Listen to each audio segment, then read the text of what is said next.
Chapter 350 Collecting Seeds. 1. I've also heard from County Magistrate Kong that the entire county's flower can only last for a month or so.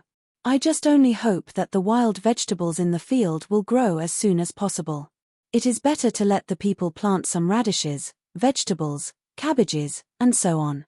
There are no seeds for grain now, so this land is empty anyway. It's easy for you to say. The issue is that no vegetable seeds exist elsewhere besides your area. No way. There aren't even any vegetable seeds left. It's been a 2-year drought. Besides the mountains, the other places, Zhu Huaiming shook his head and didn't continue. I remember Chang Shun harvesting a batch of rapeseed and spinach seeds last year. I'll ask how many are left later. Zhu Ying said. Do ask. If there are any extras, give them to Manager Liu and ask him to plant them. We should do anything we can to help, especially in areas with no sweet potato seedlings. Alright, let's eat first. It's my first time making braised lamb chops for you, so try them. After Zhu Ying finished speaking, she picked up a piece for him and another for Jiyu Chungrui. She then lowered her head and began to eat as well. After the meal, the three of them went to find Chang Shun. Chang Shun learned of their intentions and said, General Zhu, Master and Mistress, the only vegetable seeds we have are the ones we harvested last spring. There aren't many after we planted them 2 days ago. As for the winter harvest, it's all vegetables that don't produce seeds. Oh, right, there's about half a pound of mustard seeds left. Well, take as much as you have. Leave enough for us, and prepare the rest. Also, go to the others and ask if there's any extra. Zhu Ying said. Alright, 111 go now. Chang Shun turned to run after he finished speaking. Zhu Ying quickly stopped him. It's not that rushed. Just get them ready tomorrow morning. Also, look around and see if you can plant some more cabbage to get more seeds. Understood, Mistress. 111 make the arrangements now. After Chang Shun finished speaking, he ran out to make arrangements. After that, Jiyu Chungrui brought Zhu Huaiming around the manor and to Shinan village to visit the wild roses. On the other hand, Zhu Ying went to the grassland for a walk. Because of the white sweet potato seeds that were planted last year, there were already a lot of seedlings in the field. On the contrary, there wasn't much hay or white potato vines in the warehouse. Seeing this, Zhu Ying was worried. She had to secretly put some dried white potato vines into the warehouse again, hoping they could last until the white potatoes grew. After Zhu Huaiming arrived at Shinan village, he looked at the wild rose plant that was already full of vitality and asked, Are these the wild roses that you said can be used as tea and medicine? Yes, but it's getting warmer slightly later this year, so there aren't any flowers budding yet. But one think it'll be soon. Jiyu Chungrui affirmed. They look to be growing really well. The adaptability of wild plants is much stronger than planted ones. Brother Chungrui, why didn't you tell us you were coming over? Hu Chun walked over and asked. This is General Zhu. I've brought him here to see these wild roses. Jiyu Chungrui introduced the two. Brother Zhu, this is my brother-in-law, Hu Chun. He's also the village chief of Shinan village. I am Hu Chun. Greetings, General Zhu. Hu Chun was startled for a moment before he quickly knelt and saluted. Please get up, I'm friends with your brother, and there's no need for such a deep bow. Zhu Huaiming gave him a hand. Thank you, General Zhu. Hu Chun stood up and followed behind him obediently. He then proceeded to give him a brief introduction to the wild roses. Chapter 351 Collecting Seeds. 2. So, there are about 2,000 acres of roses on this mountain? Yes, the ones on the mountain are more vibrant, but some died because of the snowstorm.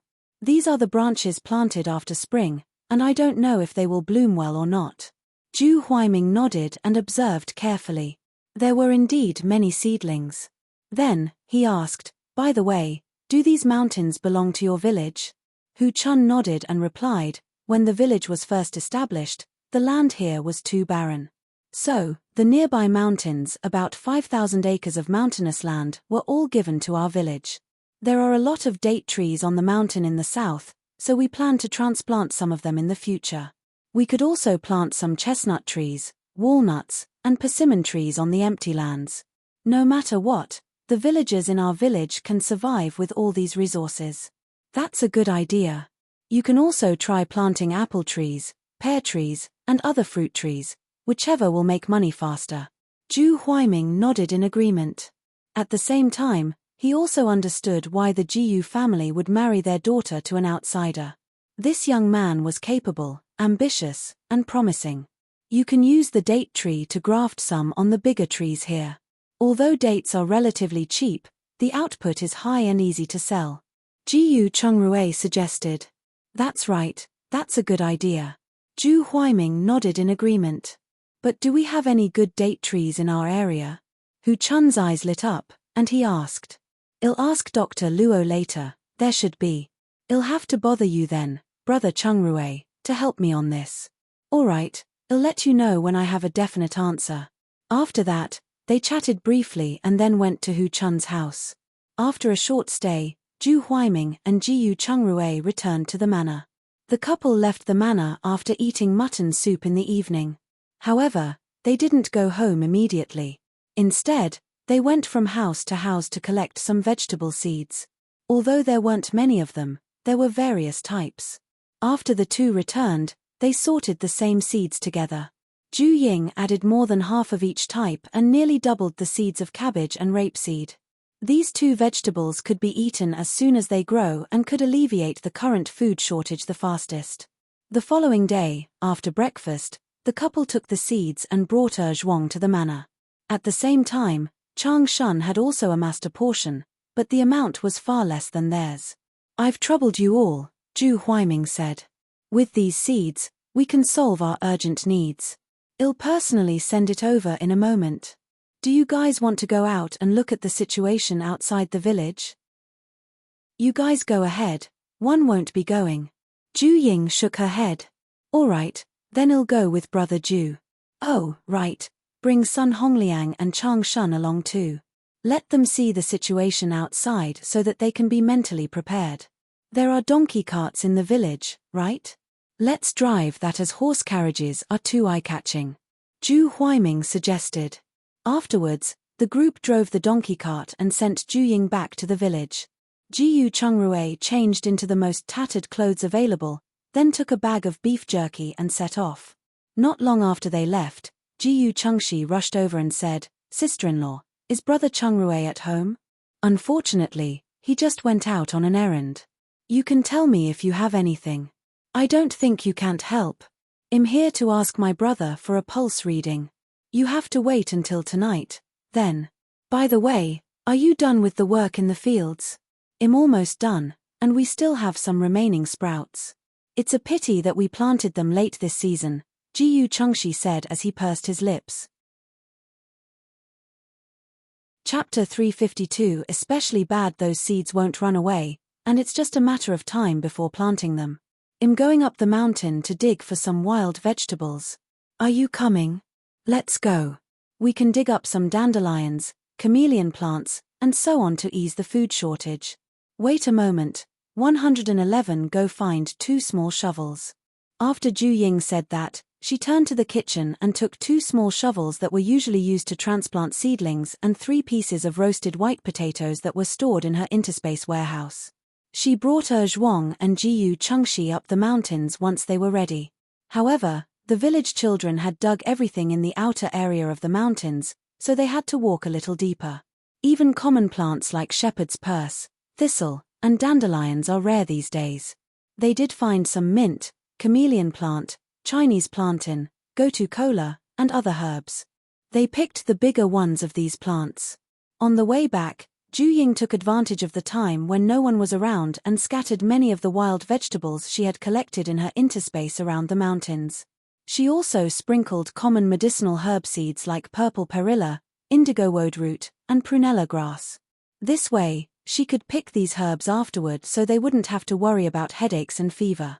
After returning home, Zhu Ying took a handful of chameleon plants and a handful of mint. She gave the rest to Jiyu Chengshi and said, "Take these back. They might be of great use at some point." "All right, sister-in-law. I'll return home now." Jiyu Chengshi nodded his head solemnly. He took the medicinal herbs and went home. After he left, Ju Ying went to her interspace to boil a pot of water and make a cup of mint tea. The sky turned dark after she had had tea, so she turned and went to the kitchen to cook. However, in case Ju Huaiming and the others were coming over for dinner, she didn't cook up a feast. Instead, she cooked a plate of salted fish, a stewed dish of pickled vegetables and blood tofu, and finally, a plate of stewed beef with fried chives and eggs, the kind with more chives than actual eggs. Finally, she boiled a pot of black dumpling soup with a huge scoopful of white potato grains. Sure enough, Ju Huaiming and the others arrived just as she finished cooking. Ju Ying came out and asked them to stay for dinner.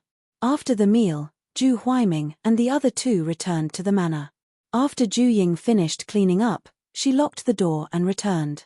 She found Jiyu Chongrui sitting at the table, drinking water without saying a word. She paused and went forward to ask, "Is the situation outside that bad?" "Yeah, what I saw was much more severe than Brother Ju described. Many places rely on dirty flour paste to eat and drink their fill. Many of them were so hungry that they had bloated stomachs. The ground and trees had not a single piece of greenery left." That scene, Jiyu Chongrui shook his head and did not want to continue. "Our county still has mixed grain flour, but other places are way worse off than us. It can't be helped. I heard today that the north also suffered from a snowstorm. After the new year, there have already been several conflicts, and a war will break out at any time. The country is filled with internal and external troubles." "That's right. But how can we fight a war if we don't even have any rations? The feeling of being a slave to a fallen country is not going to be good." Ju Ying was silent after hearing this. Although she had never experienced it, she had watched many war films, so she knew the hardships of being a slave in a fallen country. It was a pity that they could only guard a treasure mountain and couldn't think of any way to provide more food to the masses. Ju Ying sat in Jiyu Chengru's arms and said, "Don't overthink about it. We just need to live our lives well." "Yeah." Jiyu Chongrui rubbed his head against her forehead and stopped thinking about it.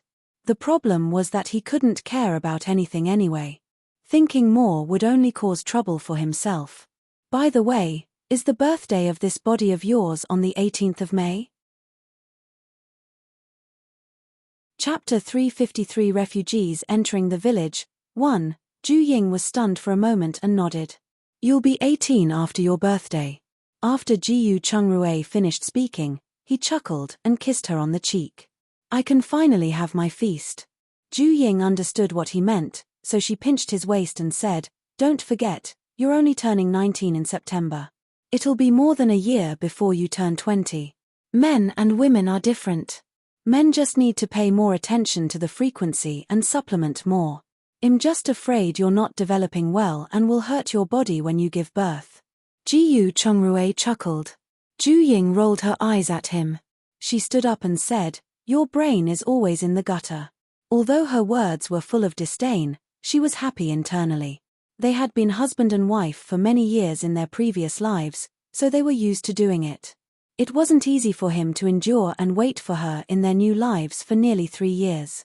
Seeing this, Jiyu Chongrui did not say anything else. Otherwise, he couldn't hold it in any longer. Therefore, he immediately got up, locked the door outside, and returned to the room. "Let's go into the interspace. There's a batch of medicinal herbs that need to be collected. There are also some chickens that need to be cleared up." Ju Ying nodded and went into her interspace with him to get busy. After dealing with the chickens, Ju Ying also butchered a batch of wild ducks. She took about 20 wild ducks and put them in a huge outdoor oven to be roasted, planning to make beer ducks. Ju Ying also took 2 butchered chickens and roasted them. After the two finished their work, they ate a roast duck and went to sleep. Ju Ying did not go to the manor the next day, as Jiyu Chongrui sent a roasted duck over. After that, the couple brought Zhuang and Jiyu Chengxi up the mountain to look for more medicinal herbs.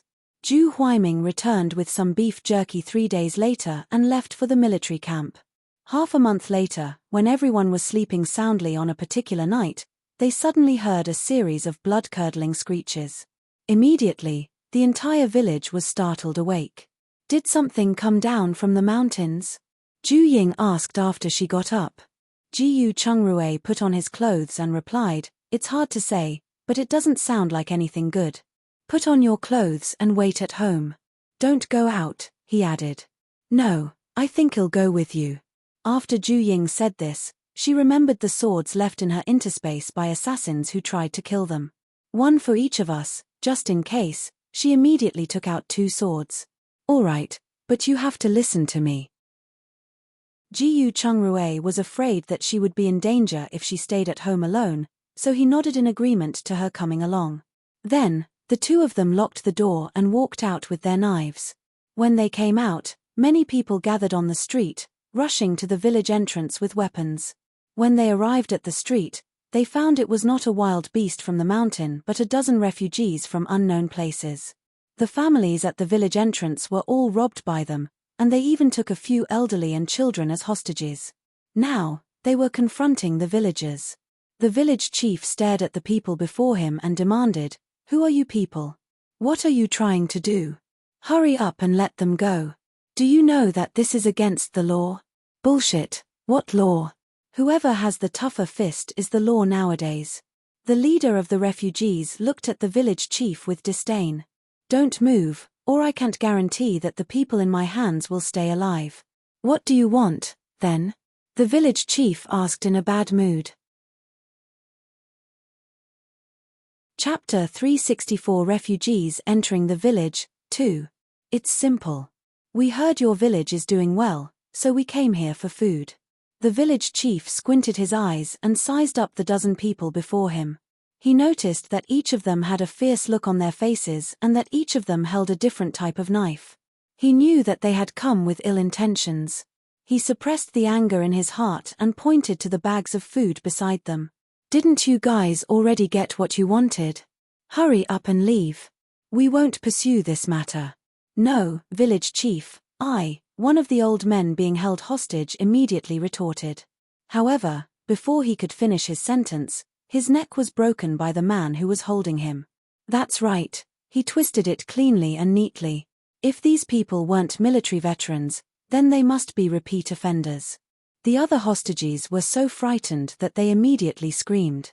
At the same time, the old man's family started to cry, but the refugees quickly silenced them. The villagers were also quite frightened. Many of them had never even injured anyone, let alone killed someone. Not many of them could calm down. Just who are you people? The village chief asked. At the same time, Ju Ying took out 2 large bags of tear-inducing powder from her interspace and handed them to Jiyu Chungrui. Jiyu Chungrui was stunned for a moment before he understood what she wanted to do. He took it and whispered softly, "Be careful, don't leave the crowd. These people are clearly outlaws." After speaking, he went to a corner and threw the tear-inducing powder over the refugees. Ju Ying immediately took out her slingshot and shot at the paper bags. The 2 paper bags instantly exploded, and the powder quickly scattered in all directions. The refugees had no idea what it was and looked up curiously. It was already too late when they realized something was wrong. One by one, they covered their faces and screamed. The hostages were stunned momentarily, but they quickly reacted and ran toward the villagers.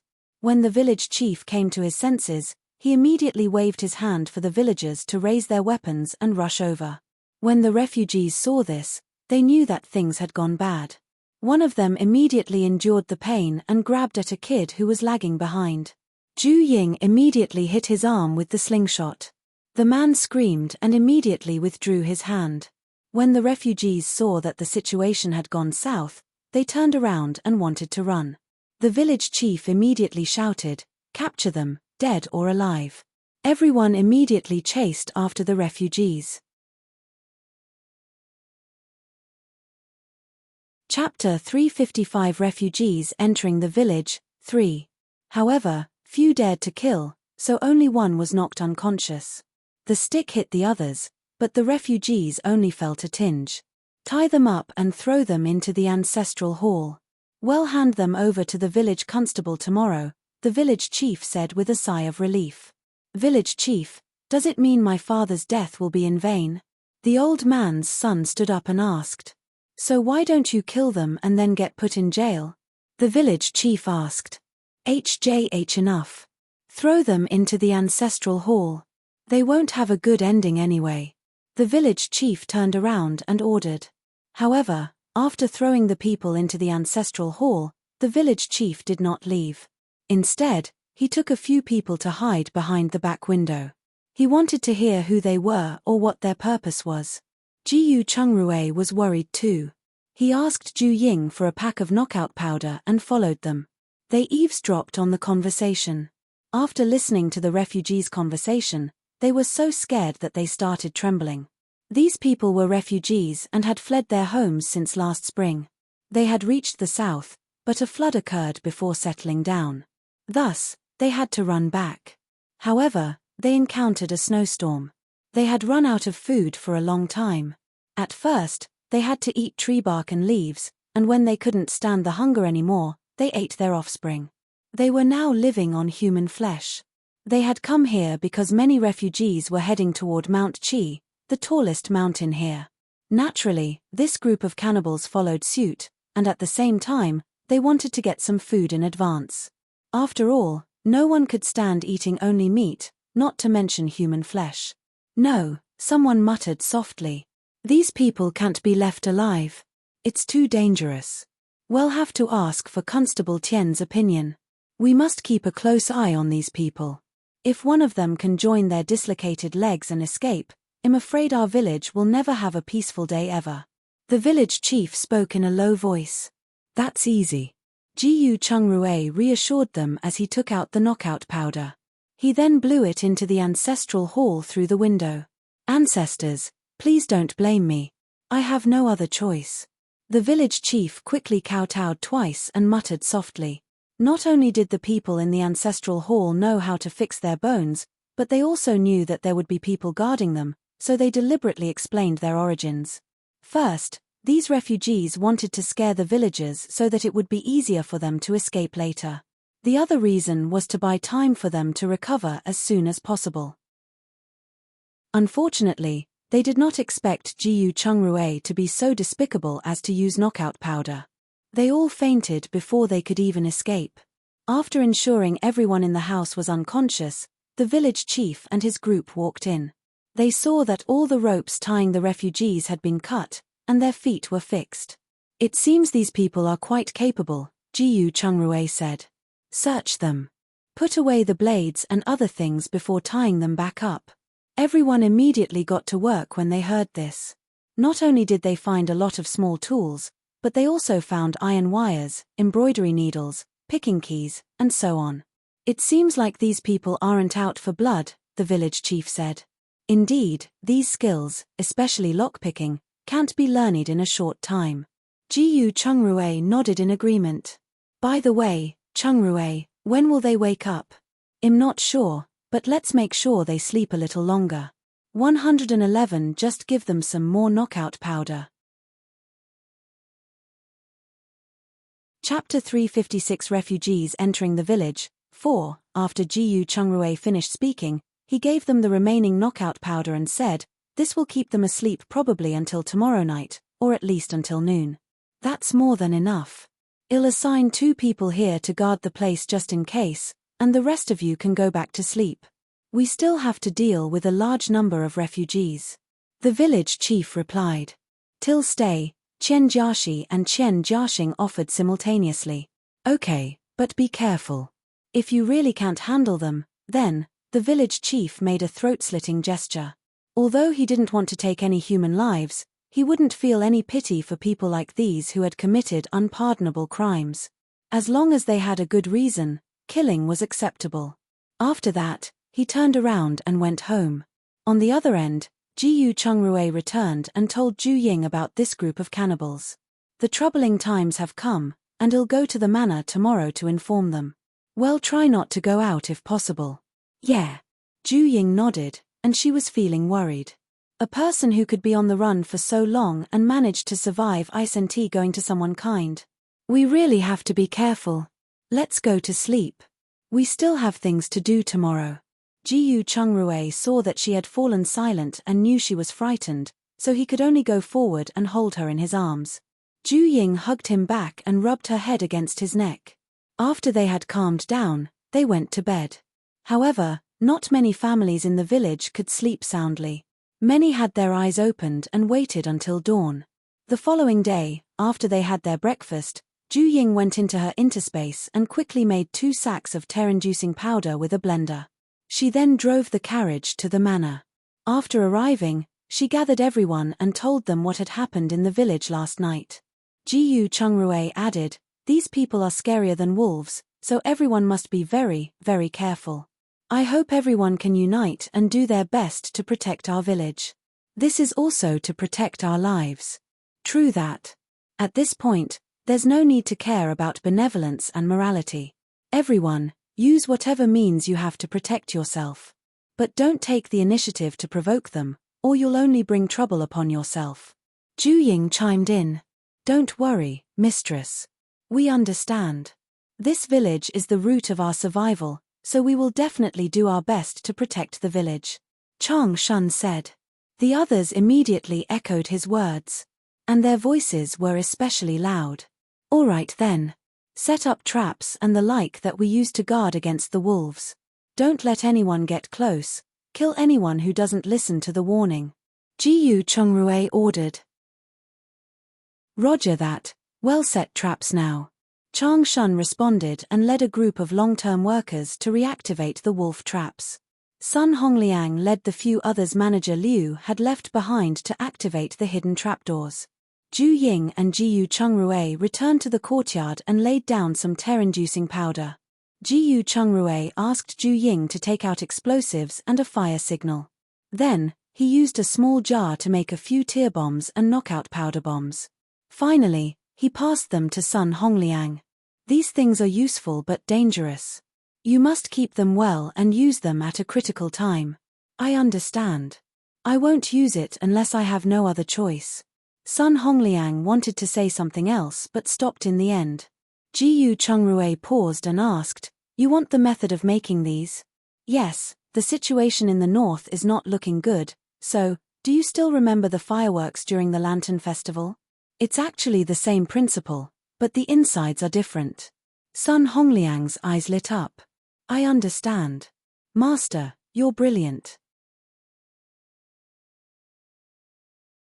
Chapter 357 Conscription. But if you want to spread these makings to others, you have to be careful. You can only tell Manager Liu verbally. Do you understand? Jiyu Chungrui solemnly instructed. If this thing were to be discovered and used by others, it would be another disaster for the Ming dynasty. Sun Hongliang looked at his serious expression and nodded firmly. "One understand." "Great, 111 leave this place to you. If there's a crisis, well, rush over as soon as this thing sounds." After Jiyu Chungrui finished speaking, he gave him a few more instructions.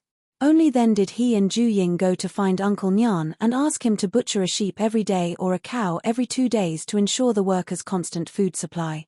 After that, he took a piece of beef brisket and some lard, went to Hu Chun's place to give the same news, and then returned to the village.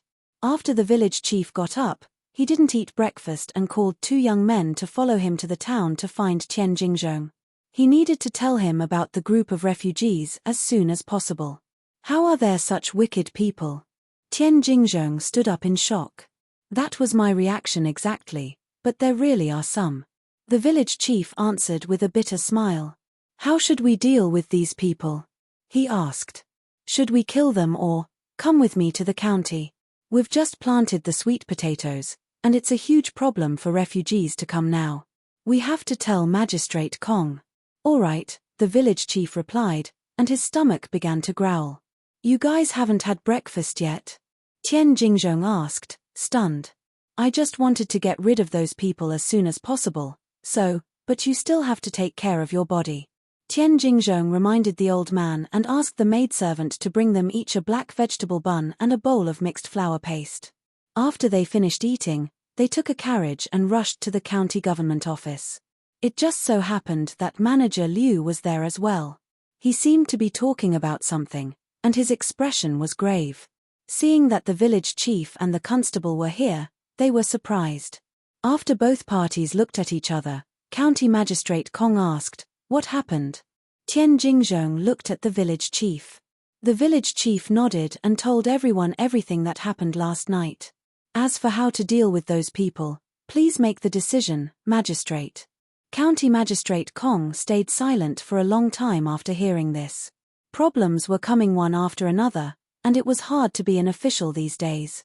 How were they going to settle this many refugees? Would these refugees wait for death if they didn't settle them down? It would be troublesome if a riot happened. Ahem. Manager Liu coughed dryly to remind him that everyone was still waiting for his answer. This cough reminded him of something, and he answered, "How about this? No matter what, they are human lives, and it would be a pity to kill them just like this. It just so happens that we received an imperial decree yesterday requesting conscription." Conscription? Conscription at this time? Tian Jingzhong exclaimed. There was no place of peace in the country currently. If they were to recruit soldiers again at this time, there was an 80% chance that there would be chaos. No wonder their expressions were so ugly when they came in. Yes, the northern borders are getting rowdier and rowdier. War is only a matter of time, so we must recruit soldiers. County Magistrate Kong affirmed, "We have to discuss this matter before announcing it," he said. "So, don't tell anyone for the time being." Understood. Tian Jingzhong nodded. The village chief and the other two could only nod their heads, but their hearts were in a mess. Especially the village chief. Their village was still safe and sound until now because of the white potatoes and abundance of strong labor. These were the reasons why they could resist the outsiders invading their village. What would happen to their village if the strong labor were to be taken away? Chapter 358. Another issue, however. No matter what, they couldn't fight the imperial edict and could only listen to the command. After that, Manager Liu followed them back to the village. County Magistrate Kong sent Constable Zhong and the officers to return to the village with them. After taking the group of refugees away from the village, they were detained in prison. Conversely, Manager Liu went straight to the couple's house. The couple, who were about to head up the mountains to pick herbs, were surprised by his visit. Jiyu Chungrui immediately put down his basket and greeted him. "Uncle Liu, you're here. Come in and have a seat." When Ju Ying saw this, she greeted him and went to the kitchen to boil tea. "Are you guys going up the mountains?" Manager Liu asked as he followed Jiyu Chungrui into the house. "Yeah, we didn't have much to do at home, so we decided to head up the mountains to try our luck and see if we could pick some herbs. By the way, how many acres of land were planted with those seeds we gave?" "About 100 acres worth." County Magistrate Kong said he would like to thank you for solving one of his biggest worries. Manager Liu sat down as he replied to his question. Jiyu Chungrui looked at him and asked, "Could it be the refugees that are giving you a headache?" Manager Liu nodded and told him in a low voice about the conscription. "The refugees are a small matter. This is the big issue we are facing." Jiyu Chungrui nodded in understanding. People were struggling on the line between life and death, and conscription would undoubtedly add fuel to the fire. A single mistake could cause a riot, which was indeed a headache. "You won't be leaving this time, right?" he asked. "I'm not leaving, I have to guard the manor." Manager Liu nodded. Qingshui town had the most crops in the county, especially in Shanghe and Xiahe villages. He had to ensure the safety of these two villages. "That's great. We can be at ease with you around." Manager Liu smiled and didn't refute or disagree with his words. This was mutually beneficial to them. After all, the food that his people were eating now came from the manor, so there was no need to be overly polite. Soon, Ju Ying made a pot of mint tea for them and offered, "Uncle Liu, why don't you have lunch here? Brother Ju brought some salted fish the last time he came here, and there's also beef at home. Let's have a good meal at noon." "All right, don't mind if one do." Manager Liu nodded. "Lovely. You guys can continue chatting, and lunch will be done soon." Ju Ying then turned around and went back to the kitchen. As she steamed the salted fish, she also started heating the lard. She then stir-fried some chopped garlic and bok choy with the lard. After that, she cut a piece of beef and made a black pepper beef fillet. At last, Ju Ying mixed a serving of white sweet potato vine salad. Their carbohydrate staple was naturally steamed sweet potatoes. After Manager Liu ate his meal satisfactorily, he stood up and said, "You guys go ahead with your day, I have to go to the manor." "All right, well, leave everything in the manor to you." Jiyu Chungrui stood up and said his goodbyes. The couple sent him off and went up the mountains. When Manager Liu returned to the manor, he saw that the manor had been fully guarded, so he went straight to Sun Hongliang. After knowing that Jiyu Chungrui had already given some orders, he nodded and said, "We have to take this seriously. You can discuss with Li Sai and the others and try to work 4 shifts daily to ensure that we have enough physical strength just in case." "I understand, Uncle. But since everyone is here, should we set up tents again? Otherwise, it'll be too crowded in the houses." "That's true. It isn't cold anymore, so let's rebuild the tents. By the way, did General Ju say anything?" Manager Liu asked. "No, he just asked us to guard the village and brush up on our martial arts." As Sun Hongliang replied, he got up and looked around. After ensuring no one was around, he whispered a few words in Manager Liu's ear. Chapter 359 Verification 1. Manager Liu's face was shocked as he asked, "Have you verified it?" "Not yet, but from his confident tone, I don't think it's fake." Sun Hongliang replied. "This is a huge matter. No one else knows about it, right?" "No, he told me in private and ordered me not to use it unless absolutely necessary. He also told me to only tell you verbally." "He's right. If this is true, it'll have a huge impact. Remember, don't tell anyone." Manager Liu's face darkened. "Even if it's used, we must remove all traces." "I understand. Also, give me a terror-inducing bomb tomorrow morning." 111 Go to the military camp. "All right, I'll go set up the tents first." Sun Hongyang walked out after that. After sitting down and drinking a cup of water, Manager Liu went to take a look around the manor. When he saw that the sweet potatoes were growing well, he finally revealed a smile. After that, he walked around the grassland and sighed as he looked at the barren grassland with only some sweet potato seedlings. After that, he discussed it with Chang Shun and asked him to prepare more fertilizer to fertilize the grassland fields. He then transplanted more seedlings to the grassland together in preparation for the next rice planting. Finally, he instructed his subordinates to ensure he didn't miss anything.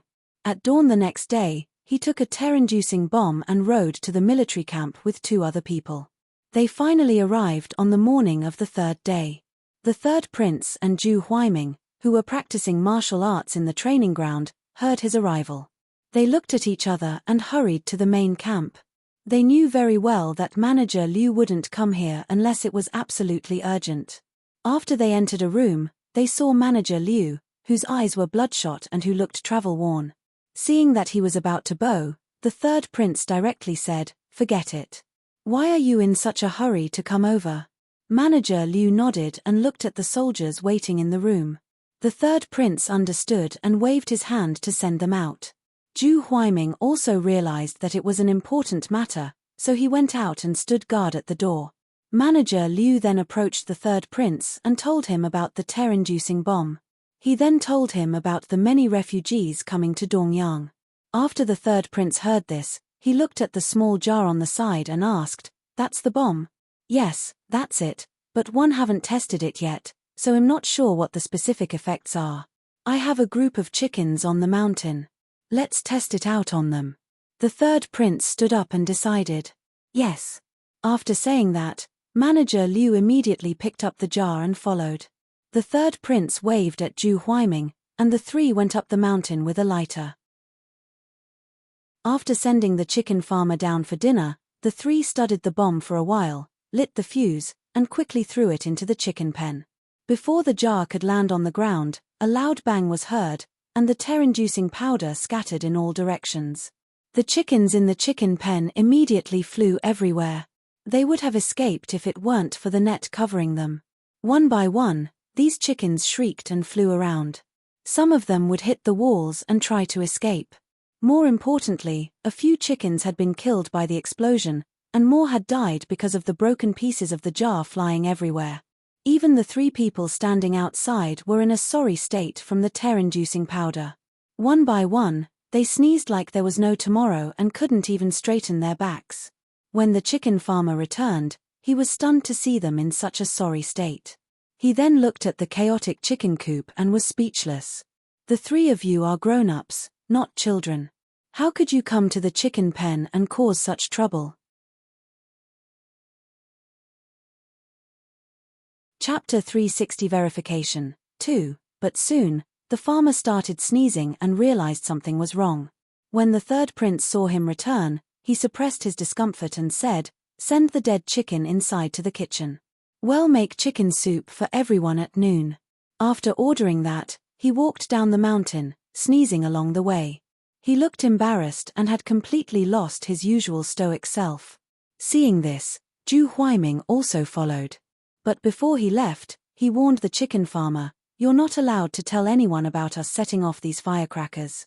"I understand." The chicken farmer sneezed and nodded. He sneezed again and again. After they left, the farmer quickly ran away and sneezed for a long time before it stopped. When he returned, the chickens in the chicken coop were still jumping up and down. There was still a pungent smell when he got close, so he immediately retreated to the side. After ensuring the smell had dissipated, he walked in and picked up the dead chickens. On the other side, the 3rd prince's group of 3 didn't go far before their sneezes stopped. He hid to the side and looked up to observe the chicken farmer. Only after 15 minutes, when they were certain the farmer wasn't going anywhere else, did the 3 turn around and return to the main camp. The 3rd prince confirmed that the power of this bomb was quite something else. Disregarding the effect of the terror-inducing powder, just the fragments flying randomly after the explosion were weapons with great lethality. It seemed that he really had to study it carefully. After that, he told Manager Liu, "This matter must be kept a secret." "I understand. I won't use it unless I have no other choice." Manager Liu nodded solemnly. By the time they got back, breakfast was ready. The 3 men quickly washed up and sat down to eat. The dishes were simple. Thick wild vegetable congee, scrambled eggs, and a white sweet potato vine salad serving. Although the dishes were simple, the amount was sufficient. "White sweet potatoes are growing here too?" asked Manager Liu in surprise. There were 300 pounds of white sweet potatoes left. "I saw that they had started to germinate, so I planted them. No matter how many sweet potatoes we harvest from these, it's still worth it." "Oh, right. How's the situation in Yunhe County?" the 3rd prince asked. Seeing this, Manager Liu explained the mass adoption of sweet potatoes in Yunhe County. "I'm just afraid the refugees will be too hungry and eat the seedlings. When you go back, take 2,000 soldiers with you. You must protect those seedlings. Executed them for rebellion if anyone dares to cause trouble." The 3rd prince replied expressionlessly. "White potatoes are the hope of the country," he continued. "Whoever dares to destroy it will be sentenced to death. There's no room for negotiation, so pass this on to County Magistrate Kong. In addition, weren't the refugees lacking food and clothing? When you return, tell County Magistrate Kong to recruit soldiers among the refugees first. This way, they can have a meal and solve the conscription problem. Remember to take note of their registration and monitor anyone suspicious." "I will remember this." Manager Liu nodded. After the meal, Manager Liu took a nap before having lunch. He then picked up 2,000 elite soldiers and rushed back to Yunhe County. At the same time, more refugees arrived in Qingshui town that afternoon. Tian Jingzhong looked at the group of refugees and got a headache. Only after understanding the situation did he realize these refugees were initially heading to Mount Qi. However, after they arrived, they heard about white potatoes here. Thus, everyone came to Qingshui town. After hearing this, Tian Jingzhong slammed the table angrily and said, "This is outrageous. There isn't much food left, so how are we going to live with more people coming?" He thought of Shanghe village, gathered all the officers and soldiers, and rushed there. He also sent someone to the county to report this. Chapter 361 Information. County Magistrate Kong was stunned when he received the news. He had been trying to intercept the refugees here but didn't expect them to run over there. He had no choice but to call Bai Jingping over and have him bring another 100 soldiers. They had to protect the white potatoes at all costs. He also asked Constable Zhong to investigate the person who had sent the news to them. He felt that there was something fishy about this. On the other end, Jiyu Chungrui and Zhu Ying had also seen the refugees while they were picking herbs from the mountain. They saw that the refugees had already settled down along the river. Of course, the Mother God Temple was filled with people again. Most started to pick wild vegetables and leaves on the mountain. They had even dug up all the small tree saplings to eat. When someone saw them, they even wanted to rob them, but the knife in Jiyu Chengrui's hand scared them off.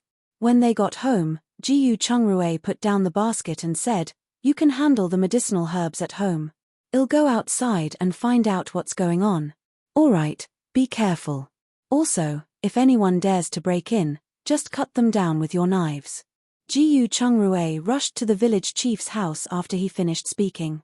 However, he didn't walk far before he realized that most of the strong laborers in the village had already gathered at the village entrance. There were also many soldiers, so he immediately rushed over. He happened to hear the village chief distributing tasks. After learning that the patrols had resumed and even strengthened, they returned. With the help of the soldiers, the refugees wouldn't dare act rashly, at least for the time being. Otherwise, if something really happened, they would be in big trouble. On the other side, Constable Zhong had also found 2 informers. They were dressed up as refugees and blended into the crowd of refugees, quietly asking around for any gossip. After dinner, Bai Jingping personally led the soldiers over. He also gave the refugees some noodles and warned them that they could go up the mountain but couldn't simply deforest the place. They couldn't disturb the villagers or steal the vegetable seedlings in the fields. Otherwise, they would be directly enlisted into the army, regardless of whether they were male or female, old or young. After that, these soldiers set up a tent at the foot of the mountains. When the village chief saw this, he went from house to collect some white sweet potatoes, dried vegetables, and the like. He then sent them to Bai Jingping and said, "Lord Bai, this place is too shabby. You should stay in my house. Thank you for your kind intentions, Uncle Qian. It's more convenient to be here." Bai Jingping replied, shaking his head. With his status, living in the village chief's house was just an inconvenience, and he did not want to be served like a king every day. It would be uncomfortable. "Please take these then. It's a small token of our village's appreciation." After the village chief finished speaking, he pointed to the items in the 2 small carts. "Don't mind if I do. We have to cooperate more with each other from now on as well." Bai Jingping then beckoned for the soldiers to come forward and unload the items. "I understand. I'll come over every morning, afternoon, and evening." After the village chief finished handing them over the food, he informed Bai Jingping about the defense arrangements he had made before returning home. With the addition of Bai Jingping and his men, the village was guarded like an iron fortress. In addition, some miscellaneous tasks were assigned to the refugees, so the place was temporarily at peace. Jiyu Chungrui and Zhu Ying did not go up the mountains again. Instead, they took the opportunity to take out some commonly used medicinal herbs from the interspace and let them dry. 3 days later, at night, Constable Zhong's informant number 1 finally got the information he wanted.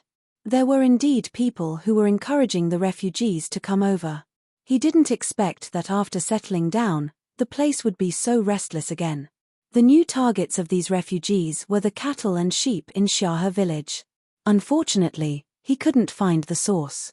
To prevent him from being imprisoned if the plan was leaked, he had to find his companion and ask, "Brother, do you have any information on your end? It's about the same as what you got. If we were to ask more, no one would be willing to say anything. The issue is that we can't ask any further. If we anger these people, we might be done for." Informant number 2 shook his head. Chapter 362 Stalking. It seems that we can only wait until night. The leader of these refugees must know something, right?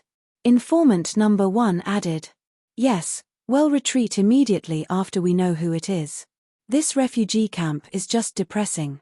Informant number 2 nodded in agreement. It was soon night, but the refugees only started to move after the moonlight disappeared. The informants saw this large group of people running around the mountains to Xionghe village. The two of them looked at each other and understood that they were being looked down on or were not trusted. Nevertheless, they quietly chased after them. Although the night was dark, the patrol team found the informants and quickly determined their whereabouts. However, they knew many people were guarding the manor, so they did not go over. Instead, they sent someone to inform the manor secretly. As such, by the time the group of refugees made a detour to the manor had already received the news and was quietly lying in ambush nearby. The refugees didn't notice anything out of the ordinary. Instead, when they saw the rows of cattle and sheep pens in the village, their eyes lit up with greed. They didn't need to go hungry with all these cattle and sheep. Everyone, be careful when we go down. There will definitely be traps. At this moment, someone whispered. Soon, the same cautionary whisper reached the ears of the two informants after passing around. The two looked at each other and pinpointed the person standing at the front. However, because the sky was too dark, they could only see a rough outline. Soon, the group of refugees quickly went down the mountains. Although the one scouting the way in front used a stick to detect trenches, he did not expect their extraordinary width. Therefore, he took a step forward and fell directly into the trench. He immediately screamed, "Idiot!" The leader cursed. "Everyone, rush over. We have the numbers, so there's no need to be afraid. Otherwise, it'll be too late when the people in the manor react." After ordering that, he took a few steps back and quickly ran ahead. With one vigorous jump, he crossed the 6-foot-wide trench. When the others heard this, they went all out for the meat dangling before them. In the end, only a few timid people remained in the same place. When the leader saw this, he waved his hand and let them go back. He led the others aside and said, "Remember, after you go in, release all the cattle and sheep and create chaos. Then, each of you will lead a cattle or a sheep and rush to the exit." "Got it, Brother Peng." "Well, listen to you," someone said excitedly. "Are you looking to die? Go." When the leader heard him call out his name, he immediately threatened the person with a face full of killing intent. However, the refugees couldn't care less about his attitude. Instead, they split up and rushed to the cattle and sheep pens. As for the leader, Brother Peng, he quietly left the crowd and ran toward the well at the foot of the mountains.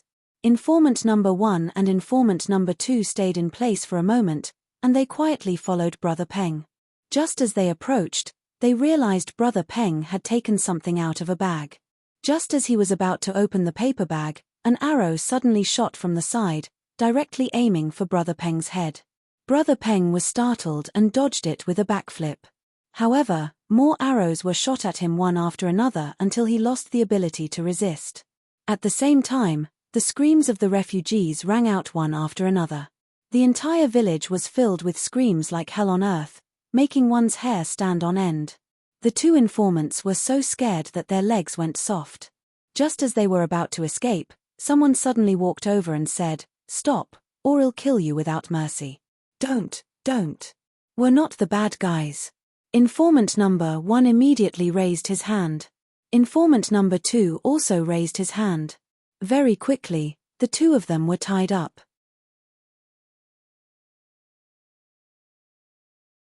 Chapter 363 Interrogation 1. At the same time, Brother Peng was also carried to the tiny house that Uncle Nyan had lived in before. He was locked up in the storeroom. Sun Hongliang walked up to informant number 1 and informant number 2 and asked, "Who are you?" "You're with that guy just now." No. Informant number 2 shook his head. After realizing Brother Peng was being carried away, he replied, "We're Constable Zhong's informers. He was the one who asked us to mix with the refugees. We were there to check if someone stirred up trouble among the refugees." Yes, it's that person, Brother Peng, who led the way for the refugees. He also urged the refugees to come and steal the cattle and sheep. He even said that they would enter the mountains after taking them. Also, we just saw him trying to spike your well. Informant number 1 added. Yes, it's a small medicine paper bag, but we don't know what medicine it is. Informant number 2 echoed. Constable Zhong's men? I'll have to inconvenience you two for one night, then. We'll let you go after we've verified the truth tomorrow. Sun Hongliang hesitated momentarily, then handed them over to Uncle Nyan with a bow and arrow. That's right, the arrows were shot by him, and it was also one of his special skills. It was meant to be used to kill the huge beasts coming down from the mountains. When Uncle Nyan saw this, he dragged them to the cowshed and tied them to a pillar. Only then did informant number 1 realize that the refugees were all holding their heads and constantly screaming. There were also others at the side tied up like animals. Uncle, did you already know they were coming? He asked Uncle Nyan. There are so many cattle and sheep in the village. Do you think we'll be unprepared? The old man laughed coldly. That's true. Informant number 1 chuckled and didn't say anything else. After all the refugees were tied up and gathered together, Sun Hongliang came forward and said, 111 give you a chance to redeem yourselves. Otherwise, I'll have to do as Lord Bai ordered and send you to the army. When he finished speaking, someone shouted rudely, cut the crap. If you want to send us the army, so be it. At least I won't starve to death. Sun Hongliang ignored him and turned to the others. So? Do you all have the same idea? If so, 111 fulfill your wish tomorrow. The refugees muttered to themselves, but most didn't want to go when they thought about the battlefield's cruelty. Just tell us what you want to know, someone shouted. We'll tell you everything we know. All right. I'll release one person for each question you answer. Think about it carefully. Sun Hongliang asked, was it Brother Peng who told you to come over tonight to steal the livestock? Yes, he said there was food in the mountains, so we came to this area. But we have turned the mountain upside down these past few days, and there is nothing except tree bark and leaves. Later, when we complained to him, he said that there were a lot of cattle and sheep here, so we came. Sun Hongliang pointed at him, and someone immediately took him out. Seeing this, the others became anxious, and they all perked up their ears to listen to the next question. Sun Hongliang nodded in satisfaction. Next, when did Brother Peng start following you guys? Or has he always been with you guys? I know. He only got together with us after the snowstorm. He said the snowstorm destroyed his house, so he became a refugee. The man was immediately taken out after he finished speaking. Then, besides bringing you here, did he say anything else? Or did he have a family? Sun Hongliang asked.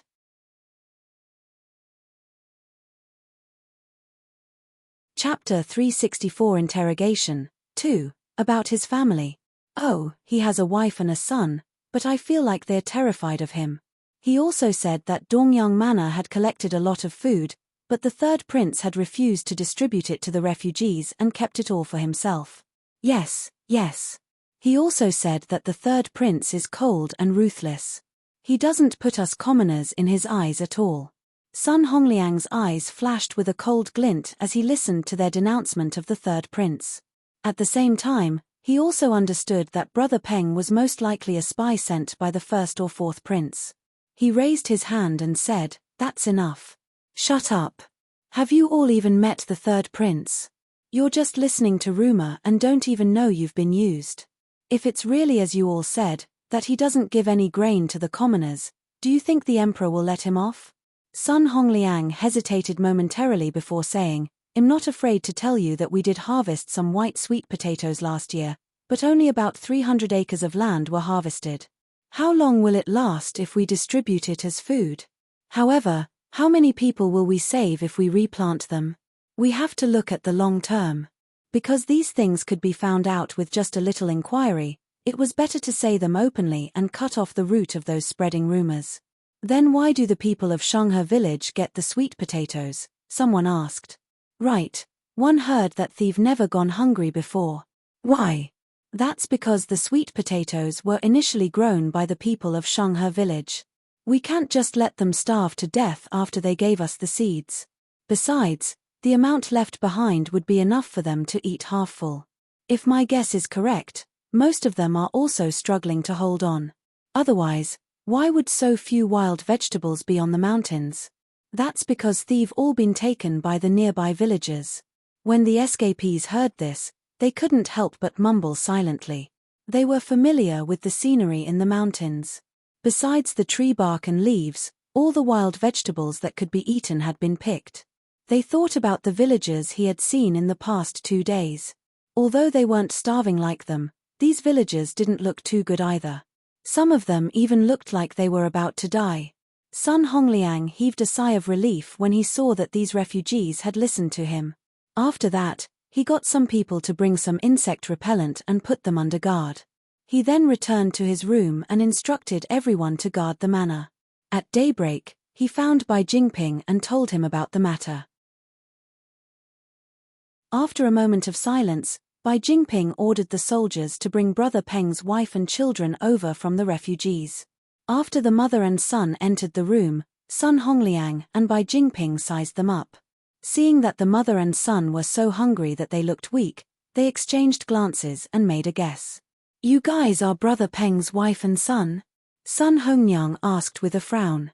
When the mother and son heard the words Brother Peng, they were so frightened that they immediately hugged each other and shivered, as if someone was going to eat them up. When Bai Jingping saw this, he narrowed his eyes and said to the officer beside him, "Give the child a thorough examination and see if there are any injuries on them." "Yes." The officer was stunned momentarily, and then he took the child over. Seeing this, the little boy immediately burst into tears. His mother wanted to resist, but Sun Hongliang stopped her and said, "Brother Peng is now in our hands, and he'll never come back. We're giving you a chance to prove your innocence, so don't be ungrateful."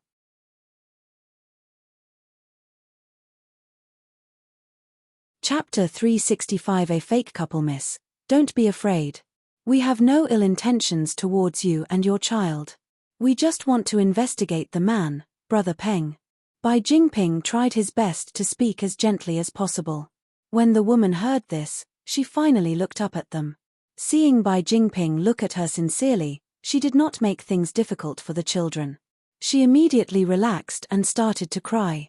However, the mother and son only cried loudly, but both didn't intend to open their mouths. "Where are you from? Is there anyone else in your family?" Bai Jingping asked, looking pensive. The woman shook her head and began to cry. "Your voices?" Bai Jingping probed. "All are." The woman opened her mouth and pointed at her mouth, shaking her head. "You were drugged and muted," Sun Hongliang exclaimed. The woman nodded repeatedly, and her tears started to fall like beads from a broken necklace. "Animal." Bai Jingping cursed angrily. "So, you're not husband and wife anymore?" The woman shook her head and pointed at the boy, waving her hand to indicate he was not her son. When Bai Jingping saw this, he had his men release the child and asked, "If you have anything to say, just say it. We will definitely seek justice for you." "All are ye." The woman spoke and gestured for a long time, but no one understood her. However, the little boy grabbed the soldier's hand and pulled him out.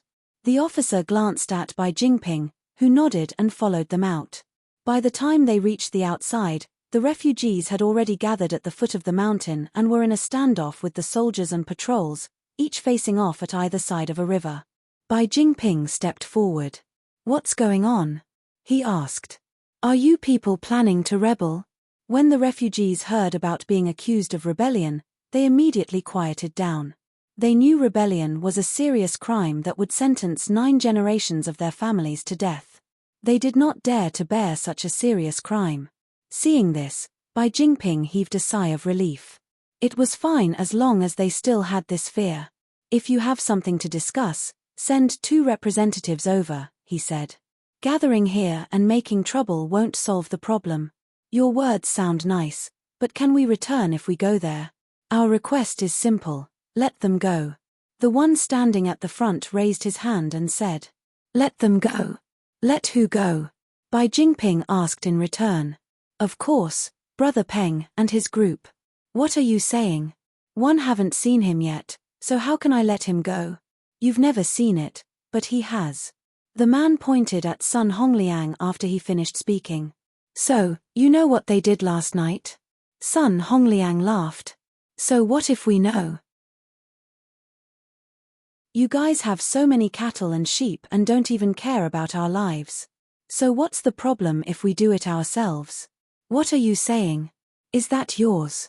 What you're doing is plain robbery. What right do you have to not care about our lives? I know that the manor belongs to General Ju, who is the third prince's cousin. What's he doing? Has not benevolent with his massive wealth and does not regard human lives. Not benevolent with his wealth and disregard human lives. It looks like you've been to school. So, you should know about decency, justice, and honor. I've never seen anyone give such an excellent excuse for robbery. Why don't you say that you're the emperor and everyone in the country is under your command? Robbery is justice to you, huh? I'm not afraid to tell you that the cattle and sheep in the village are the seeds that were left behind. They are the future hope of our Ming dynasty.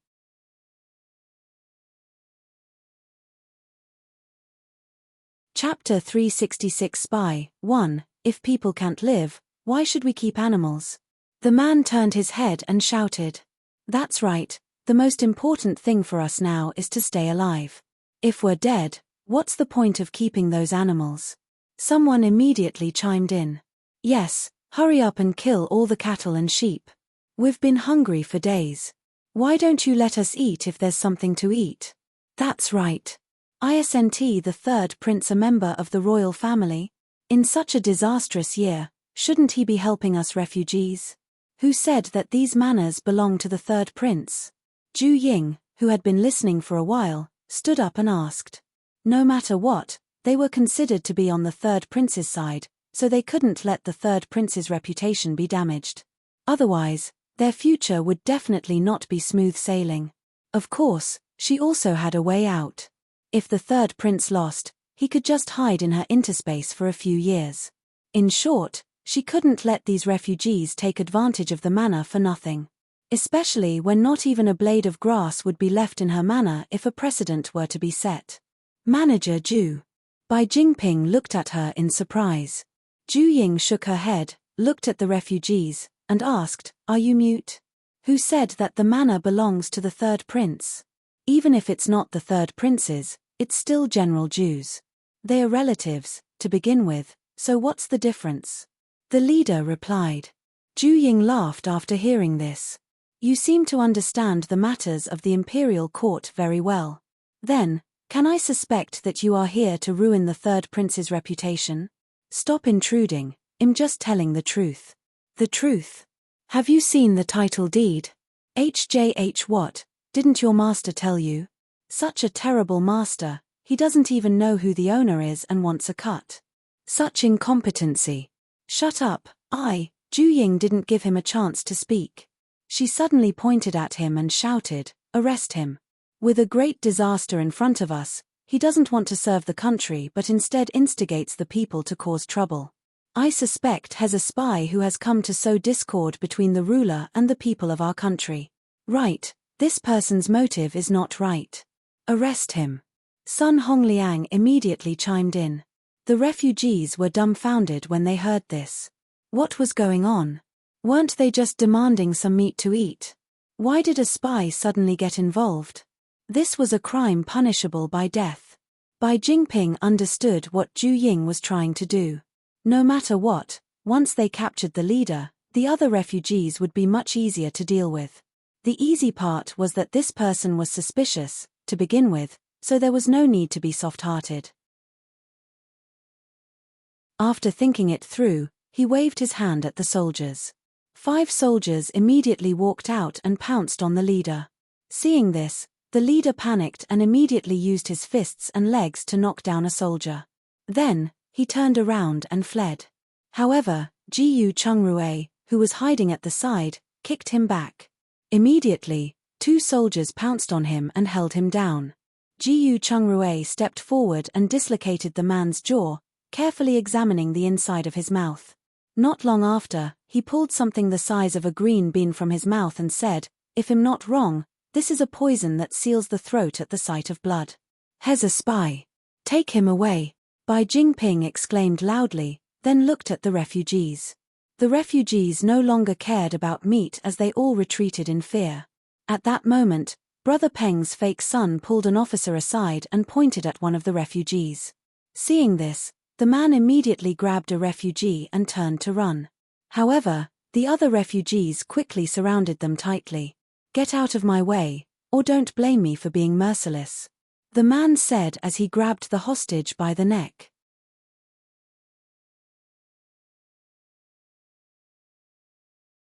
Chapter 367 Spy 2. Just as he finished his threat, Ju Ying hit his arm with a slingshot. The man felt the pain and let go. The hostage immediately turned around, kicked him, and ran away. Seeing this, the man opened his mouth and bit down. "Shit, he's going to commit suicide," Sun Hongliang shouted. However, it was too late. The man fell with a smile, and black blood quickly flowed out of his 5 senses, which shocked everyone. Another spy. Seeing this, Bai Jingping's head began to ache. He looked at the refugees and said, 111 give you 15 minutes to return and bring out your household registration for an inspection. In addition, you will be rewarded if you report a spy. Of course, if the report is true, you will be rewarded with 50 pounds of noodles. The refugees were dumbfounded, but they were soon elated. 50 pounds of noodles, if eaten sparingly, could totally allow a small family to live for another month. They sized each other up, their eyes full of suspicion and schemes. When Bai Jingping saw this, he told the soldiers beside him, "Focus on those with lesser family members, especially those who joined after the snowstorm. Catch all those who are suspicious. In addition, keep an eye on these refugees. Capture all those who want to leave the group." "Understood, my lord." "Don't worry." The leader of the soldiers nodded. Afterward, Bai Jingping and his men carried the 2 spies back to their tent. When he saw Sun Hongliang, he remembered the informant he had mentioned before. He immediately sent 2 soldiers to find Constable Zhong to identify the informants. Finally, his eyes fell on Ju Ying and her husband. "Dr. Ji Yu and Manager Ju, one have to thank you both for today. Lord Bai, you're too polite. We're doing this for ourselves. Since the matter is settled, we'll be going back now." Ji Yu Chungrui cupped his fists and replied. "Wait," Bai Jingping called out to the mother and son from before and said, "This mother and son have been drugged with medicine that has muted them. See if you can cure them." After that, he briefly explained the mother and son's situation. "I'll try. The drug is unknown to me, so it's hard to say whether I can cure it." After Ji Yu Chungrui finished speaking, he brought the mother and son outside. He carefully checked their throats and took their pulses. "It's nerve damage. It'll take at least a year to recover. Do you know what drug it is?" Bai Jingping quickly asked. "I can't figure that out for now. We can only slowly rule out the possibilities. Even if they are cured, I'm afraid it's impossible for them to recover completely. At the very least, they'll be left with symptoms such as an inability to speak clearly or stuttering." The woman hugged her son and burst into tears. Seeing this, Ji Yu Chungrui did not know how to calm her down. No one would feel good suffering such an unexpected tragedy for no reason. Soon, the mother and son fainted. Ji Yu Chungrui went forward to check and said, "They fainted from hunger. Please feed them something." Bai Jingping heaved a sigh of relief when he heard that. He then ordered his men to carry the mother and son into the tent and prepare some gruel for them to eat. When the mother and son woke up, Ji Yu Chungrui took 2 drops of blood from the woman, and the couple went home. Bai Jingping and Sun Hongliang had a meal together. After the meal, Bai Jingping sent someone to bring the 2 informants and Brother Peng over for interrogation. Unfortunately, although the spy and Brother Peng weren't smart enough, they were stubborn. They did not get anything from Brother Peng, who also died from excessive blood loss. The 2 of them didn't dare question the remaining spy. They tied him up and waited for Constable Zhong to arrive. When it was almost noon, Constable Zhong rushed over. After confirming the identities of the 2 informants, Bai Jingping ordered his men to release them. "Constable Zhong, did any of the refugees go to the county?" he asked.